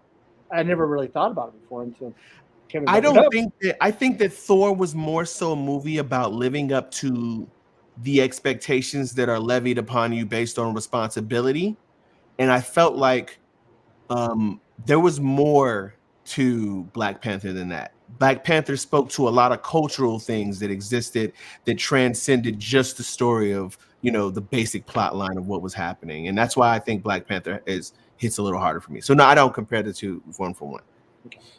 All right, so Guardians it is. Dale, that's what we're doing. Yeah. For Guardians. That's a tough one, though. That was a tough one. So Falcon and the Winter Soldier versus Eternals. Listen, I didn't think the Eternals was that I'm bad. gonna unfriend myself. I'm gonna friend myself. Hey, I went back and visited Falcon and the Winter Soldier, and it wasn't as bad as I thought it was the first time I watched it. I liked thought it it, was great. honestly. I liked I've it. seen Eternals probably twice, and Eternals is good for what it is. I think I like Falcon and Winter Soldier better. Oh no, I think Falcon is. Kevin's going Eternals because he's a little touched in the head. So But I'm going with I- Falcon and Winter Soldier. Yeah. I thought Yeah, Eternals was better than people gave it credit for. Yeah, I agree. I Oh, agree. I would agree with that. I was entertained. I feel All right. And then, well, honestly, I mean, it showed us a look. Did you hear they greenlit? Blade. Did you hear they greenlit number 2? No, I thought they got canceled. No. It was talked about it was canceled, and then it came out again that it was greenlit. Yeah, they You have know? to. Because Well, I'll there's tell so you many what. unresolved issues from that film. Right, and you have to do a full blown introduction of the Black Knight, And we have a Celestial running around. and we have a Yeah, Celestial running but around. do we need to do it in Eternals? Right? Did we need the Black Knight in Eternals? We didn't at all. No, we didn't not- need not Blade. in Eternals. He should have been used somewhere else. And like Avengers. I would have rather seen him in Doctor Strange. Sure. To this day, I have not finished seeing this movie. It kind of killed You've me seen when Black Widow? Yo, Okay, this is Taskmaster was. I like Black Widow. okay. I didn't mind Hated Black it. Widow. I didn't mind. I thought it was good for what it was, like a spy movie. It was good for what it was, and I love Florence Pugh. That movie made me fall in love with Florence Pugh. She became my new Brie Larson. What Yo, are your Moon favorite- Knight to me was the biggest reach in the MCU. I was like, the whole time. It's tough because I have problems on both ends, right? So Yeah. I feel like Black Widow dropped the ball. I felt like they could have had, especially when it came out, they could have had the next Winter Soldier. They could have had Jason Bourne. I mean, this is Black Widow, right? Like one of the best assassins on the planet, raised, trained to. They could have had that, and they turned it into a superhero movie.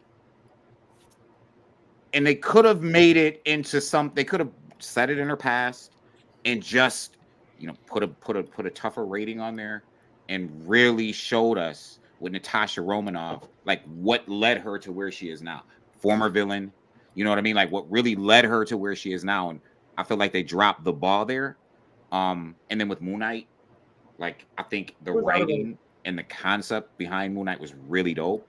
I think his outfit looked horrible, and I think all of the characters that were not normal people just looked bad. Yeah, the CGI work in Moon Knight, especially with that hippo, whatever it was too cartoony, too whatever it was. Black Widow, I kind of wish they were going to introduce what's the name of the that Russian? Master. No, what's the name of the actual Russian team? Oh, the Soviet Super Soldiers. The Soviet Super Soldiers. I thought they can actually introduce more. They give you an Easter egg with that one guy who was arm wrestling with Ursa Major, the man. Yeah. First exactly. mutant. Yeah. He's a mutant too, by the way. First mutant. Yep. Considered the first mutant? Yeah. In the MCU. In the MCU. The character is actually a mutant. Yeah. Turns into a bear. Right. In the MCU. Well, he doesn't, but in he didn't do it in the movie. I see what you're saying, but in the MCU. I'm gonna go with Black Widow because at least we had the Red Guardian. We had the Iron Maiden. Taskmaster. Taskmaster. That wasn't the real Taskmaster. We get it, but yeah, I'm not saying that Black Widow was the greatest movie, right? But Black Widow so that so many other movies could run after it, right? And I feel like after what Scarlett Johansson has done going up to the MCU, I felt like she deserved this movie, and I feel like they did right by it. Let's put it this way: if Moon Knight was going up against Ant-Man 2, I would have chose Moon Knight. But because it's going up against Black Widow, which I don't mind, I'm gonna go with Black Widow.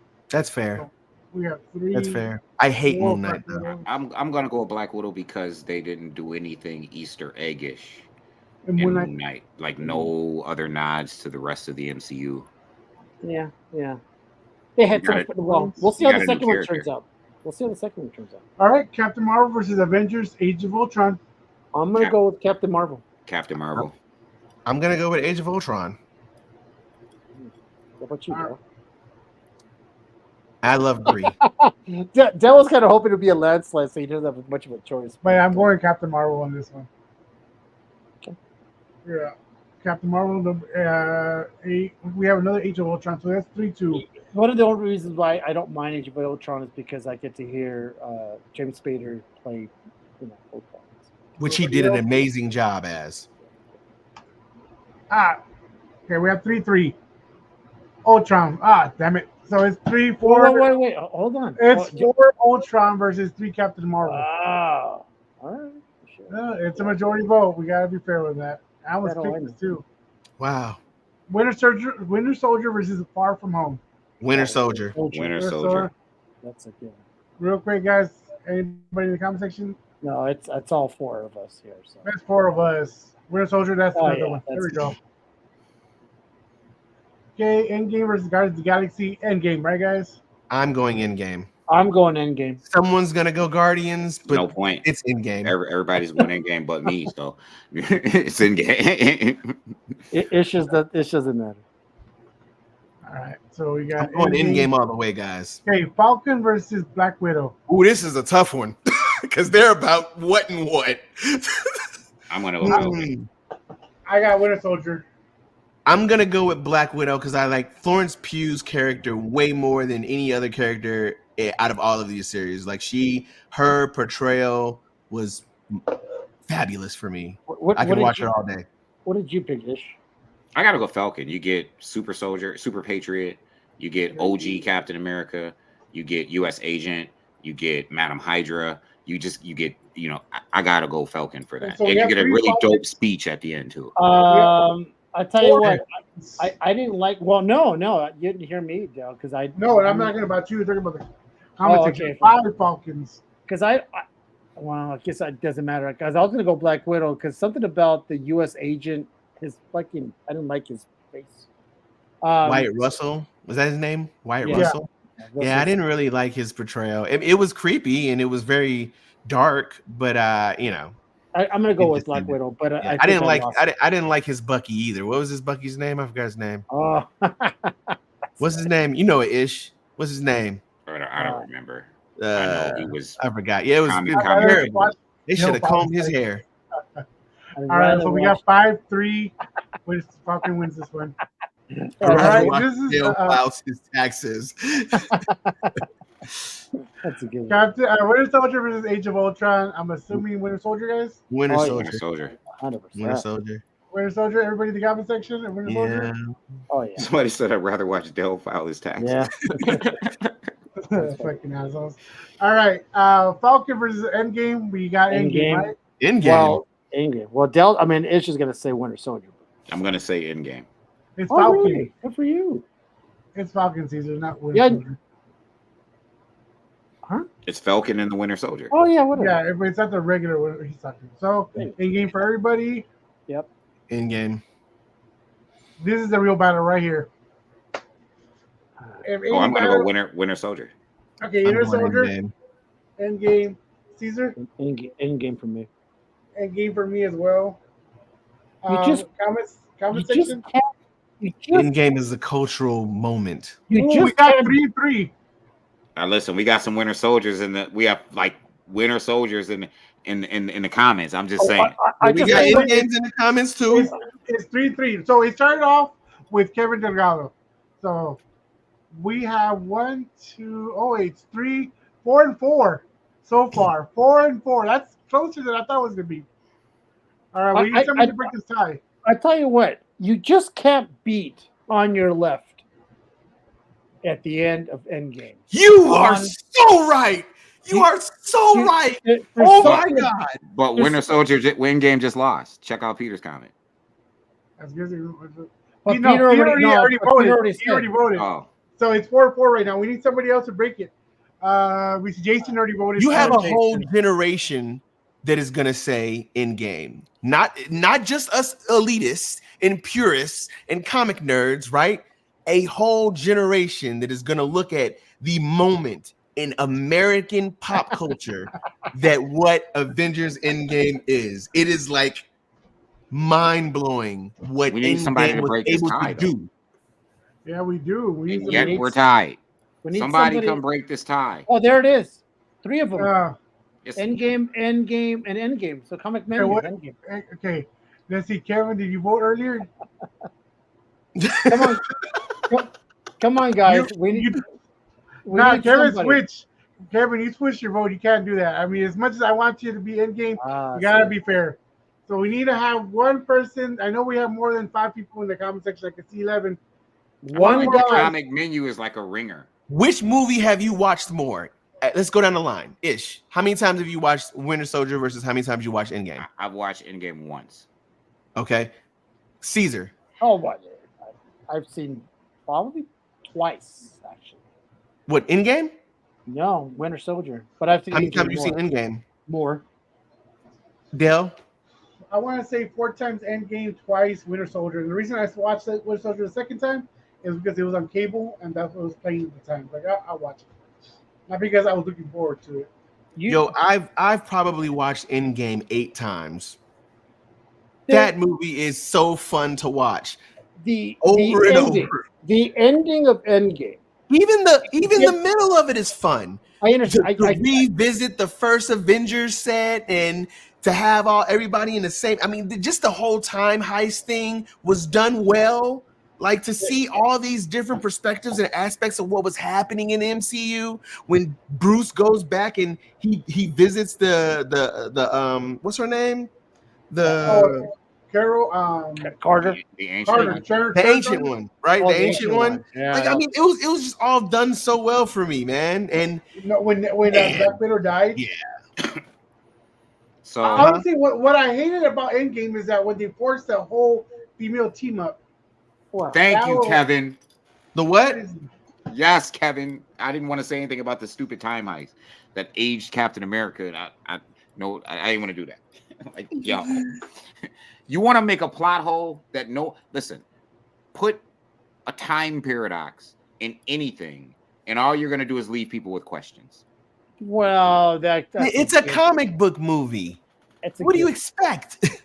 It's a given. No one's expecting like like what's that movie?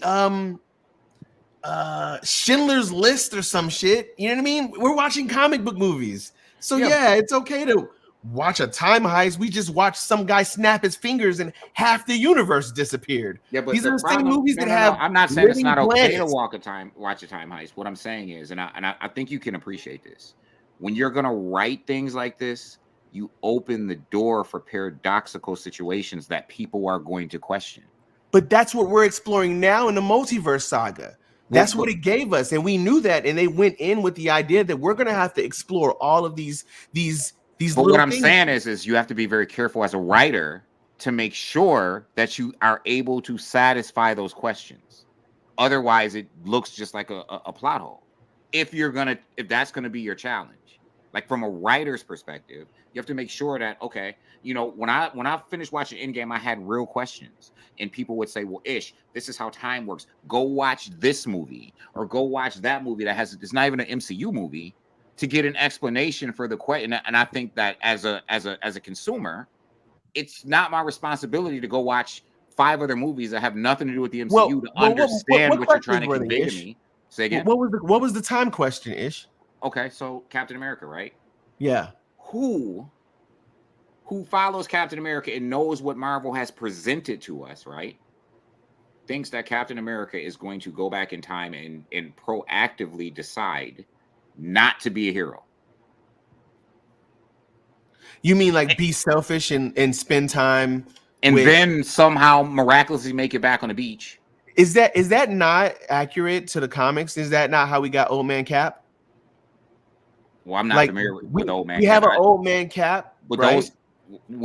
So any old man version of Cap, because he is ancient, is not from like the 616 universe, right? Right. But there's not a version of Captain America that would ever.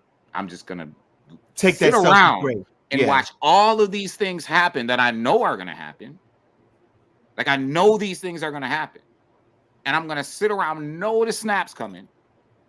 I know that a team of Avengers is going to be trying to fight. No. There's an explanation for that. Then I mean, like they already said that you have to put it back at the exact moment, because if you don't, the consequences are even worse. So that explains why Captain didn't just go back and kill Thanos or something out of the. You know what I mean? Like the way they did it was to not disturb the timeline. You know what I mean? Right. Like but he did disturb it by Barry Sharon.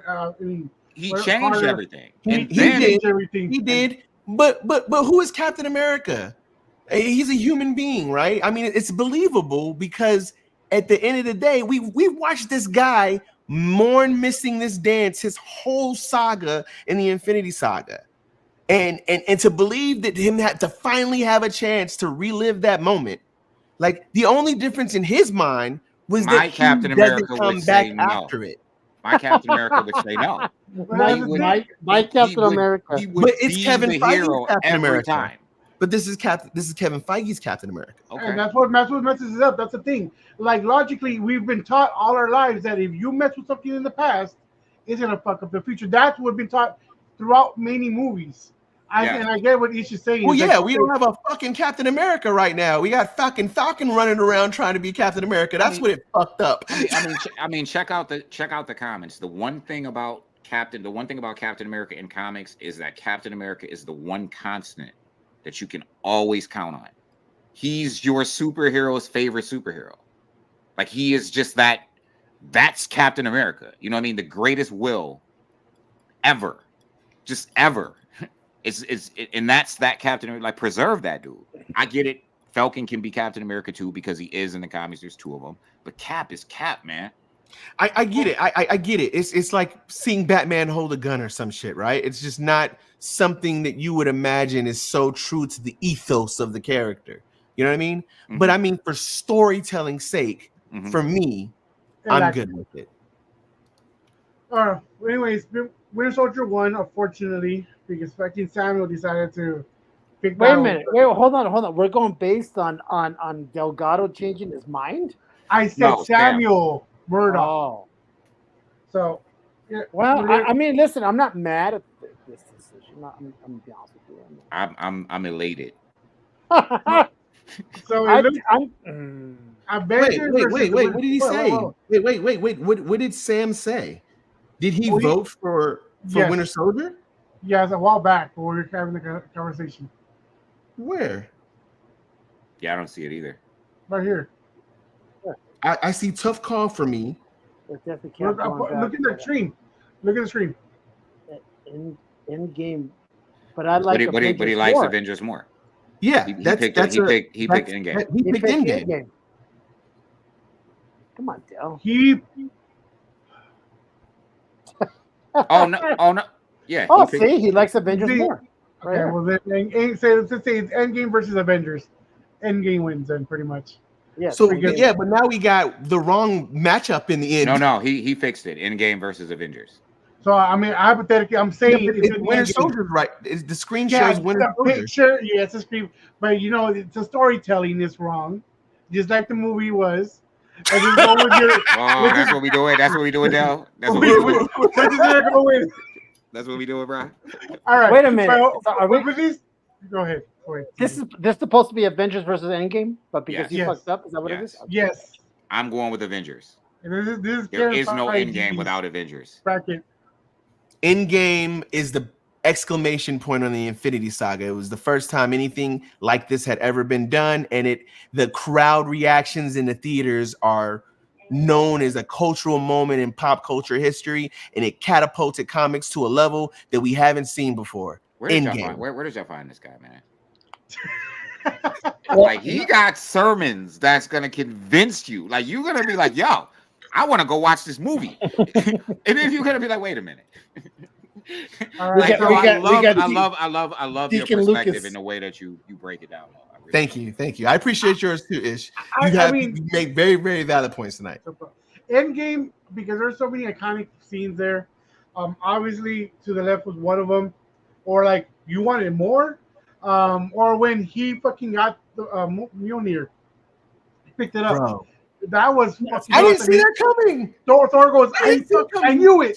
That was fucking awesome. People screaming in there. Not only that, but just the epic battle at the end, very end, when like they just right out of a splash page. When they rush the middle of the field, it's just something about that shit that's just. It's like seeing comic books come to life. Like literally, it's like they're popping. It's what that scene you just described, Caesar, is what we saw in Civil War at the airport. Correct. Yeah. So what catapulted and exponentially larger. Like it was brilliant. What I did like about Endgame, for me, is those fanboy pop moments. For me, right? Like I saw Captain America picking up the hammer when they were joking around trying to do it a couple movies before. Right. Like, I saw that coming. In Age of Ultron. Right. He's picked up the hammer before. So I saw that coming. The Avengers Assemble moment was a really dope moment. Yeah. I liked seeing A-Force for 5 seconds. Some iteration of A-Force on the screen. I know people hated it, but I liked it. I liked it. The Easter egg nod to the actual comics. So I liked seeing that for 5 seconds on the screen. I liked seeing the full extent of what Captain Marvel can do. A-list, the top Avenger, like A-list. I like seeing, like, okay, Thanos has really got a gauntlet or not. Like, you got to really reckon with Captain Marvel, because you should have to reckon with Captain Marvel. Yeah. So I did like seeing that, and I Love You 3000 stuff like I want to puke over that stuff. You know what I mean? That like I don't even get it, but okay. So I'm gonna say, because I love Endgame, it's one of my top 5. I'm gonna go with Endgame. So I guess for me it would be Endgame. That's my answer. That's my final answer. The death of Iron Man itself was iconic. You know what I mean? And- Saying bye and- to everybody, and then seeing everybody at the end of like at his funeral, stuff like that was real. Like the 9,000 hit a lot of people. Like with me, I was like me and my connection to my kids. Like I got them some stuff because of that. I have a cup with with all three of my kids there. And another scene that a lot of people won't talk about it, but I noticed is that the first time I see Ant-Man's a badass.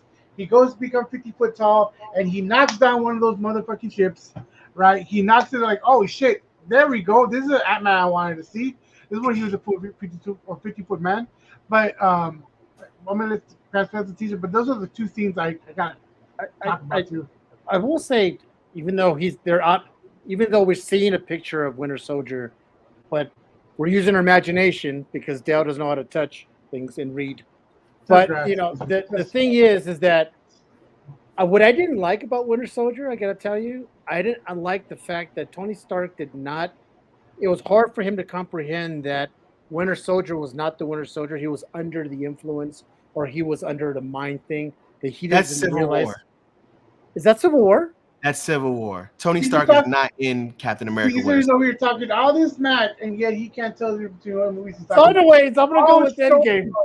Sam, to answer your question, it's not that I didn't get the relationship. I wasn't compelled, or I didn't care about the relationship between Tony Stark and the daughter that he doesn't actually have. So no, the write-in for the movie daughter.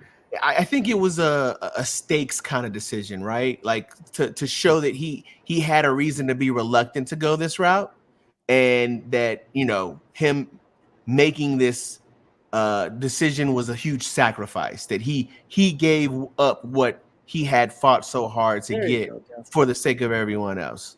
Well, I think ultimately what they wanted to do, because it was Robert Downey Jr. playing that character, and he's the perfect casting. Yeah, it's a farewell. They wanted to make Iron Man relatable, where he's just a jerk and a piece of crap in reality. Like, he's just not a good person who happens to be a superhero. You know what I mean? Like, he's just not.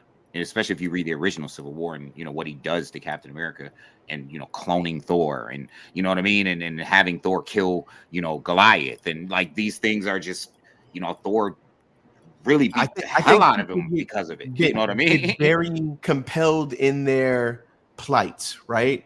Like, and I think that's what we saw with Robert Downey Jr. in here, right? But I mean, ultimately, Endgame was the love letter to everyone who stuck with the MCU from the beginning to the end, right? People who were there from the very beginning got their nuggets, right?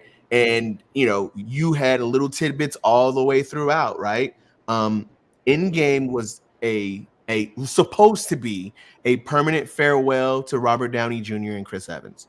And I think that's why they got the endings they got, because those characters were then to be retired after 10 plus years of service in these roles, allowing them to move on with their lives and allow other people to take up the mantles of different characters as well. So it's interesting because Robert Downey Jr. is rumored to have signed another contract with the MCU. Yo, man, when you can't find money out there, bro, I mean, you go where the grass is, right? I mean, they're going to need Tony Stark AI, which would be Tony Stark. You know what I mean? Well, they're going to need Tony Stark. They're going to need everyone to come back for Secret Wars. I don't see us having Secret Wars without Captain America, without Steve Rogers, and I don't see us having Secret Wars without a Tony Stark. Well, there's which Secret Wars though? You mean the original Secret Wars or obviously they're not. They're going to do the. They're going to do the newer Secret Wars, the Hickman, the one with the clone. Yeah, Secret Invasion.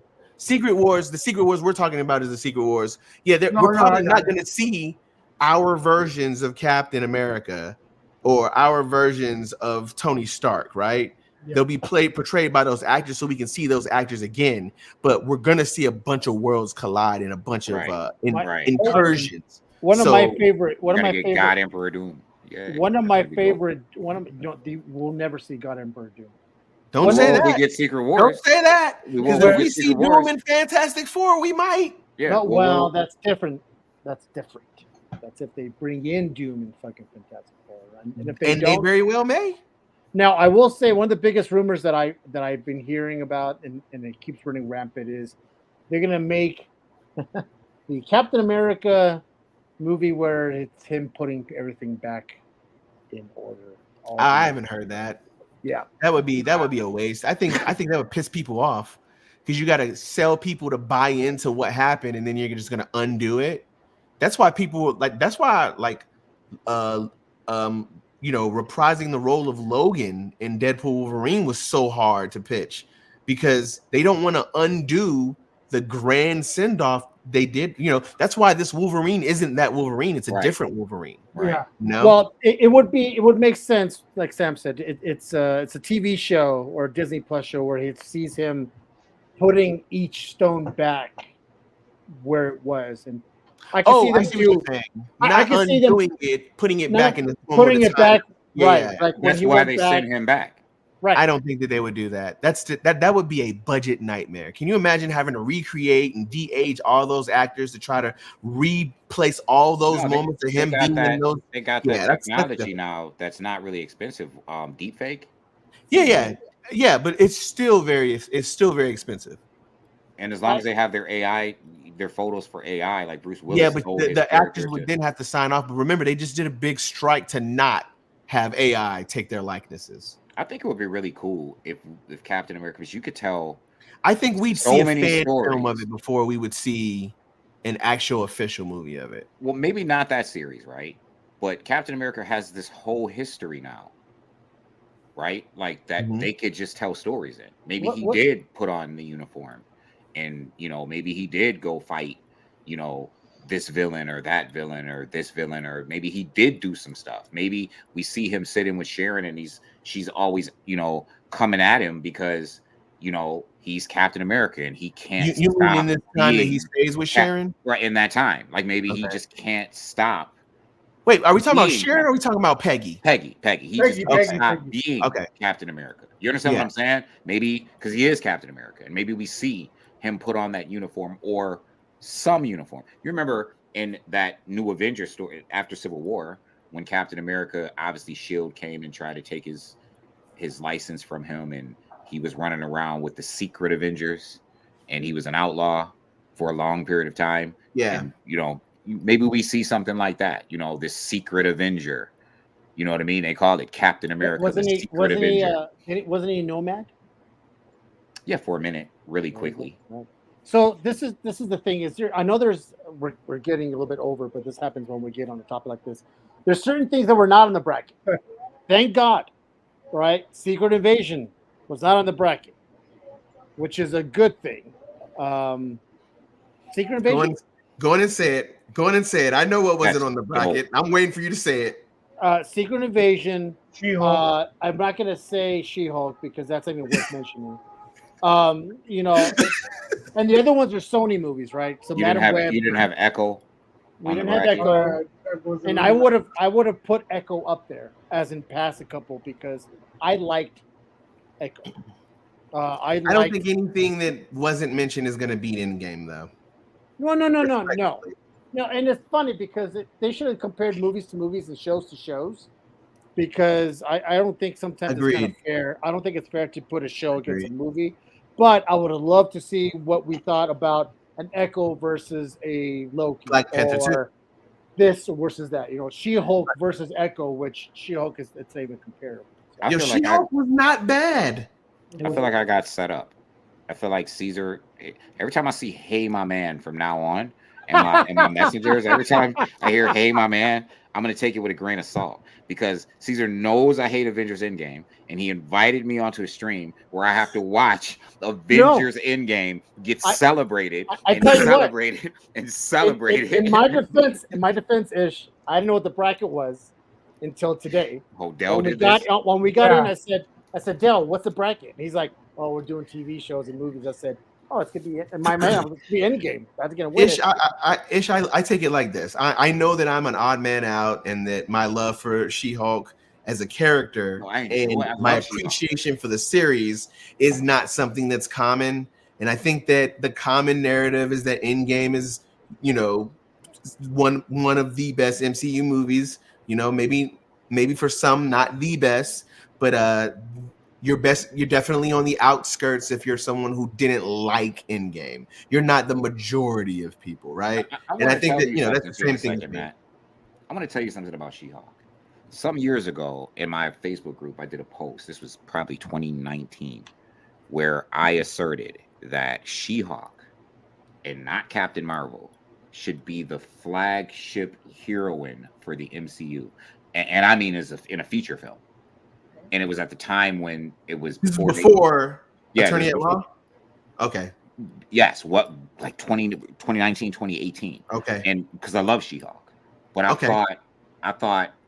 I personally think as a female, if you're separating male, female, she should be the female face of Marvel in the comics and on television. This is a lawyer. This is an attorney. Like, if you're trying to get women and children to have like a role model character, it's She-Hulk. It's She-Hulk. It's She-Hulk. It's She-Hulk. I want to step onto that, double that. It should be Savage She-Hulk. Okay, no argument. Sensational She-Hulk. She's more recognizable than Savage She-Hulk to lead. Yes. I think she's more recognizable. Asking Hulk to lead. I think She-Hulk is just the most recognizable. Now Storm is, but prior to that, the most recognizable female character in all of Marvel Comics. Doesn't she lead A-Force? I don't know if it's her or Shock. Captain Marvel, the other Captain Marvel. Yeah, I'm with you. I love She-Hulk. Like, I'm a big, huge She-Hulk fan. What's your number? What's your number one, fool? Mine's over there. There we go. There we go. Awesome. That's the one. Oh, you got a 9.8 even. Good for you. That's the one. They're all 9.8s. Love that cover. Love that What cover. about this? Is one of my favorites. I mean, I gotta admit, I have a number one at 7.5, but at least I have a number one. So I used to hate the way that they portrayed her in the comics. You have the graphic novel, the original OG graphic novel. Such a great read. Pick it up, yeah. Such a great read, especially when he can't get up from his seat because he's so excited. You know what I'm saying? Such a great read, like ridiculously good. It's ridiculously good. It's a little disturbing. It's a little disturbing. There's so much love for She-Hulk. Okay, well, anyways, we've gone over 15 minutes over, and I tell you what, every single time we have the bracket challenge, it's always good. And the Marvel graphic novel featuring She-Hulk, Sam, old school, like early 80s. Brackets are always fun. It always brings out the controversial stuff, especially when we do. John Byrne, right? Yeah, John Byrne. Next time we'll do a what we do normally. This is the first time we ever done a movie challenge, right? Down, right? So next time we'll stick to the superheroes. We've done Marvel versus DC. We've done villains versus villains. You know, so we'll change it up. We like doing this once in a while. Maybe we'll do it once a month. Who knows? But what a good show. With that being said, next week we are gonna have our drink and draw charity event with Ryan Kincaid, Marissa Pope, and Angu. We are gonna auction out those 3 pieces, and we're gonna try to share it off everywhere. That money is gonna go with Ty McDonald to their big check that goes to Voices Against Cancer. So last year we raised up like $700. Yeah. This year we're gonna try to surpass that. Tune in next week so we go live. I'll be drinking. I'm gonna limit myself on what I'm drinking because last time I got shit wasted. I almost fell off. I almost fell down live on the show. Like, yeah, I actually might have a drink. You know, last time Dale got fucked up. I got fucked up. Like, you know what's bad when he hits me up the next day. He says, I don't remember. I didn't remember the second half of the show. Honestly, I had to replay it, and I was embarrassed. I'm like, how many drinks did you have? I bought a mystery bag with all those like dollar shots, right? And I also had a small bottle of Crown Royal. So how many shots were in the mystery bag? 5 or 6 shots. So you said 6 shots and a bottle. fifth of Crown Royal. The whole bottle was like this big of Crown Royal. This is it's a fifth, right? You weren't mixing brown and white, right? With the shots. He was mixing. I was brown whatever and was white. in there. Plaid, Thanos purple. He was fucking mixing. And it the up. thing is, they're like, if you take a shot, I raise another $20. I'll do it. Hey, And before then- we go, I want to, since we're talking about drinking, okay? Yo, obviously everyone on this call right now is going to go see Deadpool Wolverine. Yeah. Right? In July. And very likely we probably won't be on the same call again until after Deadpool Wolverine, right? Yeah. Because it's right around the corner. Okay. All these rumors that are out. We should take a shot for everyone that actually comes true. I right? still say Because Taylor the Swift Dazzler is coming shit, out. Dazzler, should take a shot. Taylor Swift, Phoenix? take a shot. X-23. Listen, Taylor Swift is the best thing, and I've been saying this for some time now, that has happened to X-Men comic fans in a long time. Why? Why would you say that? Really? She brought a lot of Yeah. attention from a lot of, So- non-casuals. I don't know that I want that attention. But the thing I mean, is, it's helping the Swifties? comics itself. So Yeah. I'm a huge X-Men fan, and I've been watching the Same. market and things, especially people who spec or what have you. Look at Uncanny X-Men 130 and the yeah, that's one immense, book, and she's a B-level minor character. but the immense popularity behind that book, and so not only does it bring attention to that book, it brings attention to Chris Claremont and to that Dark Phoenix saga, which that book is a part of. And for me, anything that gets eyes on. First of all, Chris Claremont is responsible for the greatest single run in the history of comics, Agreed. without even a close second. So anything Agreed. that gets eyes on that Chris Claremont run and gets people interested in X-Men, and not only that, I don't have a problem with an actual successful singer playing a mutant singer. Like I don't see why that, you know what I mean? Like I don't enjoy her It's not music. a needle mover for me. You know what I mean? Like I think that, I mean, I'm not a Taylor Swift fan, right? She doesn't make my Yeah, me genre of neither. music that I listen to. I don't think that the fans that are gonna come from a Deadpool Wolverine, Taylor Swift cameo are gonna be sticking around and appreciating the Chris Claremont run. I don't think that they're gonna appreciate it the way that. But we're not talking about the fans, right? So No, that's what I'm saying. The people that are investing in that book, right? The people that are investing in that book, that are speccing on that book, I do not believe those are the same people that are going to stand behind and champion the Chris Claremont run. I don't think they're going to appreciate it. I just don't think that they're the same people. But I don't think it's Taylor Swift fans that are speculating on Uncanny X-Men 130. Oh no, You understand what I'm saying? Because it's not a spec book. Yeah, but I mean, those are the same comic fans that grew up with that. Those people knew Dazzler. Those people knew Chris Claremont already. No, I don't think that introduced anybody to him. No. You think that? Wait, hold on. Let me make sure I understand this before I go. You think that Taylor Swift introduced comic fans to Chris Claremont? No, I think that people who are not born in the 70s, 80s, and 90s that are now specking on comic books know who Chris Claremont is, but have not read Chris Claremont. I don't think Dazzler's their intro to that, but I will concede that it's a interesting perspective. No. When you say not their intro, I'm not saying that now tons of people are going to start reading Chris Claremont X-Men because Taylor Okay, Swift that's what I played thought that. you were saying. What I'm saying is that it is the best thing. Taylor Swift's association with X-Men on any level is the best thing that happened to X-Men speculators in a long time. Dazzler, that Uncanny X-Men 130 has been the top selling X-Men book for 2 years straight, just because her name is associated with it. Yeah. It's the top selling X-Men key 2 years straight. It's the same thing with the jerseys that. did. It's the same thing what she did with the Kansas City jerseys. It wasn't. It's by itself. It's a solid organization selling, but with her on there, how many more people bought that book, man? Like, I mean, bought those jerseys, those handkerchiefs, anything that was Casey related. People bought it because of Taylor Swift. Mind you, we're talking about a character that Chris Claremont hated.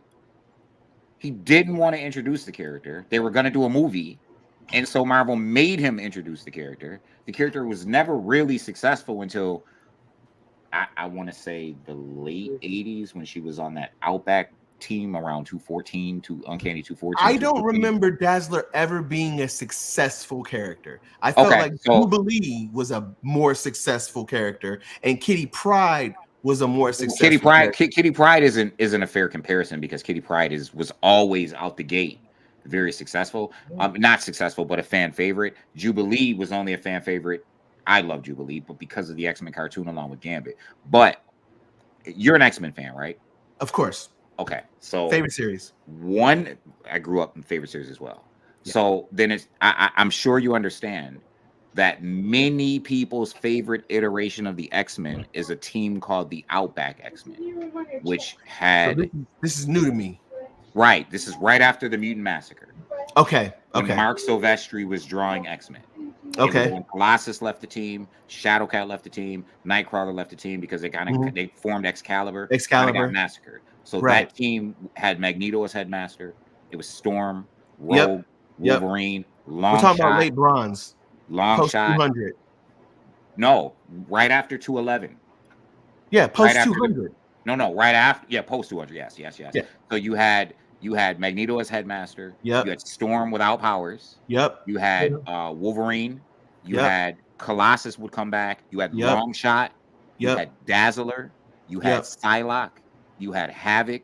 This was known as the Outback team going into the Fall of the Mutants, and then after that, Dazzler was on that team. One of the most successful and popular X-Men teams. Is it really? Because absolutely. That has absolutely flown underneath my radar. Oh, yeah. As one of the bigger teams. Like when I think of X-Men and the successful teams, I think of the giant size X-Men team, the new X-Men that were introduced. Obviously, the classic X-Men are always going to be the classic X-Men. But then Jim Lee's X-Men gold and blue teams were the next popular ones. No, think about the Outback. I never think about the run that Dazzler was on. Dazzler went from Mutant Massacre to Fall of the Mutants to Inferno. Like she's on this team during some of the X-Men's most important moments that run between 200 and 300. Dazzler's on that team on tons of covers. Like she's a part of that team, and that team is a very popular team because again, that's actually the team that introduced. That's the run that introduced Gambit and Jubilee, right? Yes. That time run, right? 24, 266. Yeah. And see, I would think that that's one of the least popular X-Men runs that run. You know what I mean? I didn't think that run. Yeah, I didn't know. This is the first time I'm hearing this. Actually, wow. Yeah, Silvestri's one is wildly successful. So I'm gonna cut everything off. We're at 2:20 and we need to cut up. If not, we're never gonna stop. Yo, let's connect. We gotta connect. Yo, I always connect with everyone when I be on these meetings. So we're gonna stay behind. We'll stay behind right there. Well, with that being said, before we go, Ish, give your shout out first, and then Matt afterwards, and then Caesar B right before me. So go ahead. Yo, what up, community? I'm Issue X. Happy to be on the Comic Menu podcast. Check me out on Comic Sense on Facebook, COMIXSENSE, our page and our group. Same on YouTube, same on Instagram. You can check me out at ISHUE.X, Issue X on Instagram as well. Yeah, that's what it is. Okay. Listen, everybody who tuned in tonight, thanks for your time. We had like a consistent watch. It was great. It was a great conversation. You can catch me on YouTube under Revenge of the Nerd. I'm also on Instagram at Revenge of the Nerd Official. I talk about comics. I talk about video games. I talk about movies. I talk about Japanese anime, tokusatsu. If it's nerdy, I'm probably talking about it. So I hope everybody enjoyed today's show. It was a great podcast. And thanks for having me on to Dale and Caesar. And Ish, it was great meeting you too. Awesome, man. It was really awesome meeting you. Well, listen, you fools, all of yous, you can catch me on the Instagrams, The Real Dracula's Wolf, if you want to do your voiceovers and stuff like that. So you already know it. You know what to expect. What a good show, always. This is always fun. It's always great to have Ish. And we've always wanted to have, Darren always talked about having Ish and Matt on at the same time. Yeah. So this actually worked really awesome. out. I love it. It worked out perfectly. Well, next time we'll Frank from Atlas wasn't able to make it He was Camp hosting Blank. until, Like that's my man. Like, have you met Frank Matt? I haven't met Frank. I don't think I Dope don't dude. remember Dope that. dude. he ran. I mean, I kept on looking. He was still hosting until about 30 minutes ago. So I was like, but good show. Next week, as like Dale said, we have the drinking draw with Anvu, Ryan Kincaid, and Marissa Pope. And all proceeds of what they're drawing will be going to for Voices Against Cancer. And it's always a good show, but I appreciate you guys. Man. JC Blake, I know the answer. It's at Hell Freezes Over. So with that being said, Dell, the Color Comics. Like we said, we have that. The end of the month, we're gonna have an all-female show. To get their part of their interaction of the comic world. Then we have our movie review, and then we do have Scott's Collectibles coming up on the second week of July. So like last week, we were talking about us not getting our chickens in the row. We are doing that right now, trying to make sure we got a lineup going for y'all, and we can let you know what's going on. With that being said, guys, thank you very much for tuning in. Tune in next week for that charity. If you don't got a bid, at least share it out, please. We really appreciate that. Like, subscribe, do all that good stuff. This he has everything, bro. With that being said, thank you very much for tuning in. See us next week at 8 p.m. Central. Y'all have a wonderful day.